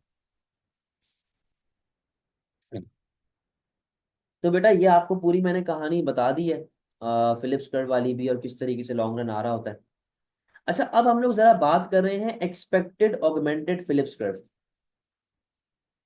अब ये कौन था भाई? ये मिल्टन फिल्मैन ने, क्या नाम है इसका, मिल्टन फिडरमैन, जो भी नाम है इसका बुड्ढे का, इसने बताया था Phillips curve, expected augmented Phillips curve. उसने गेम आपको पूरी समझाई। तो मैं आपको जरा सा ना, चलो बना के दिखाई देता हूँ, कंफ्यूजन ना हो ताकि। अच्छा, अब हम लोग अज्यूम ये कर रहे हैं, अच्छा मैं ना अब ये नहीं बनाऊंगा, मैं ये चीज नहीं बनाऊंगा, ठीक है, मैं सिर्फ ये बनाऊंगा। सही है, बस मेरी बातें याद रखना जो मैंने आपको बताई थी। मेरी बातें क्या थी? मैंने बेटा आपको बताया था कि जब भी आपके पास एग्रीगेट डिमांड में शिफ्ट आएगा ना, तो फिलिप्स कर्व में मूवमेंट आएगी। फिलिप्स कर्व में मूवमेंट आ रही है, ठीक है। और जब भी आपके पास एग्रीगेट सप्लाई में SRAS में शिफ्ट आएगा, तो फिलिप्स कर्व में आपके पास शिफ्ट आएगा। फिलिप्स कर्व में क्या, कौन सा शिफ्ट आएगा? ऑपोजिट शिफ्ट आएगा, ठीक है, ऑपोजिट शिफ्ट। मैं ये डायग्राम नहीं बनाऊंगा, ये नहीं बनाऊंगा, मैं सिर्फ इसको बनाऊंगा, ठीक है। अब यहाँ पे होगा भाई, ये देखो, इधर आ गई इन्फ्लेशन की परसेंटेज, यहाँ पे आ गई अनएम्प्लॉयमेंट, ठीक है। ये आपका नेहरू पॉइंट आ गया, सही है। ये आपका आ रहा है बेटा short run Phillips curve, SRPC, ठीक है ना। तो ये आपका है 5%। ये कितना है आपका? 5% है, जो कि नेहरू आपके पास चल रहा है, अनएम्प्लॉयमेंट 5%, सही है। तो बेटा लॉन्ग रन फिलिप्स कर्व के हिसाब से मैंने वापस अपने घर आना है, तो ये मेरा आ गया लॉन्ग रन फिलिप्स कर्व, जो कि कितना है? 5% है, ठीक है, LRPC। अब देखो कहानी सुनते रहना भाई। मैं कह रहा हूँ कि लेट से मेरे मुल्क में एग्रीगेट डिमांड बढ़ना शुरू हो गई। जब एग्रीगेट डिमांड बढ़ेगी अकॉर्डिंग टू द रूल, मेरे मुल्क में अनएम्प्लॉयमेंट कम होना शुरू हो जाएगी, ठीक है, मेरे मुल्क में अनएम्प्लॉयमेंट कम होना शुरू हो जाएगी। यानी कि मेरे फिलिप्स कर्व की जो अनएम्प्लॉयमेंट रेट है वो कम होता जाएगा। यहाँ पे 4.5% आया, 4.2% आया, फिर 4% आया, ठीक है, वो इस तरह कम होता जा रहा है। लेकिन अगेन डिमांड फॉर लेबर बढ़ेगी। डिमांड फॉर लेबर बढ़ने की वजह से क्या होगा?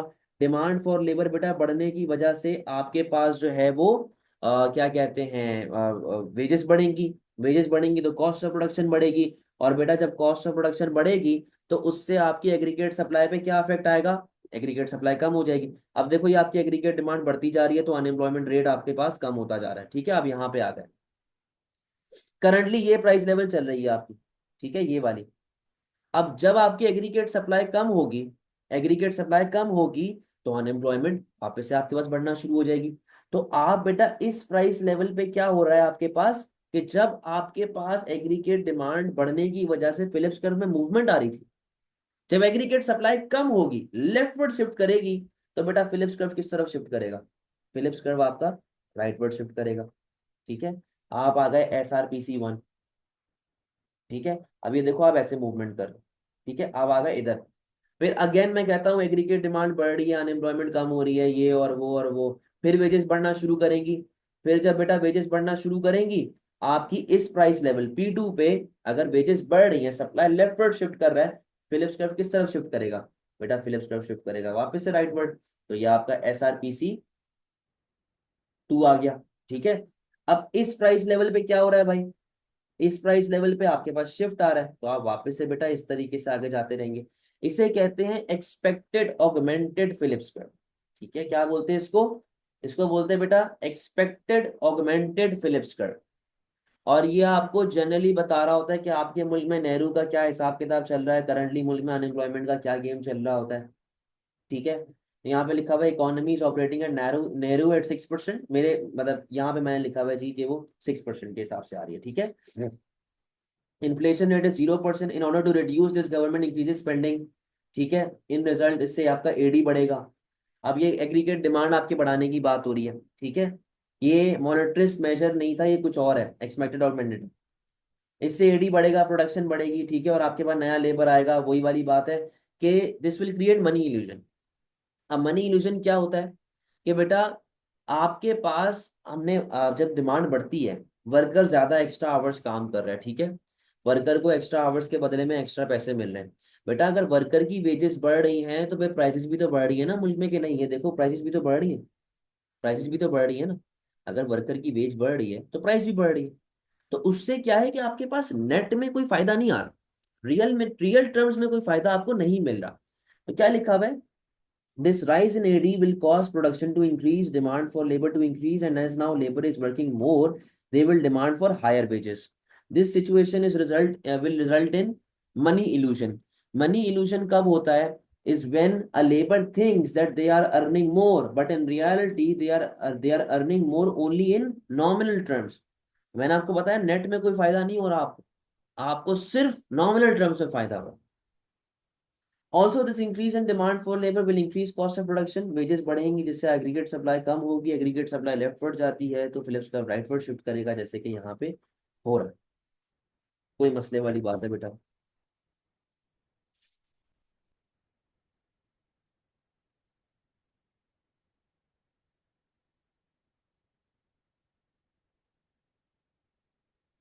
क्लियर हो गई है बेटा सारी बातें?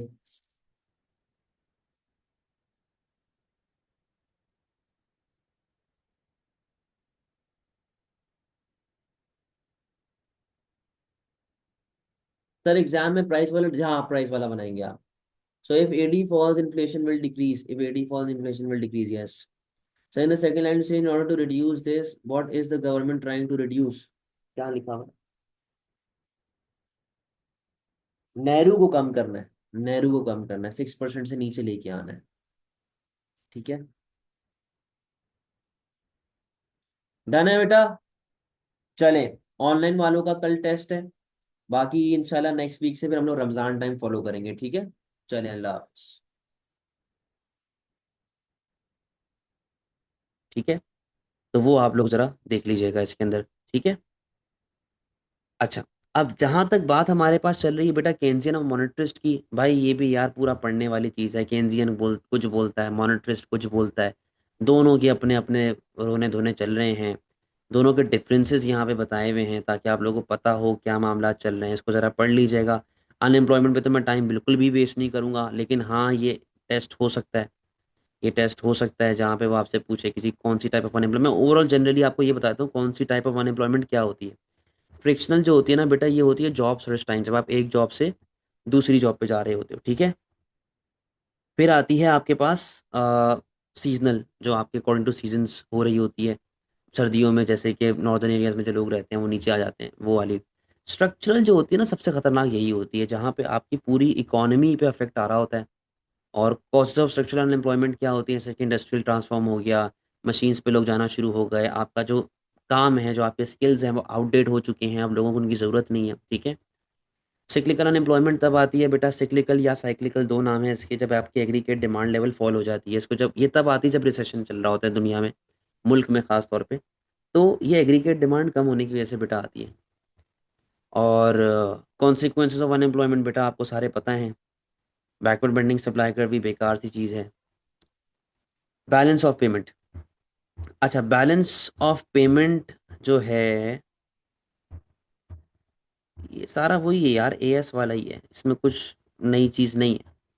तो मैं इसके लिए भी आपको वही रिकॉर्डिंग इसके अंदर ऐड ऑन कर दूंगा, ठीक है। तो फिलहाल इसको ज़रा सेट कर लेते हैं।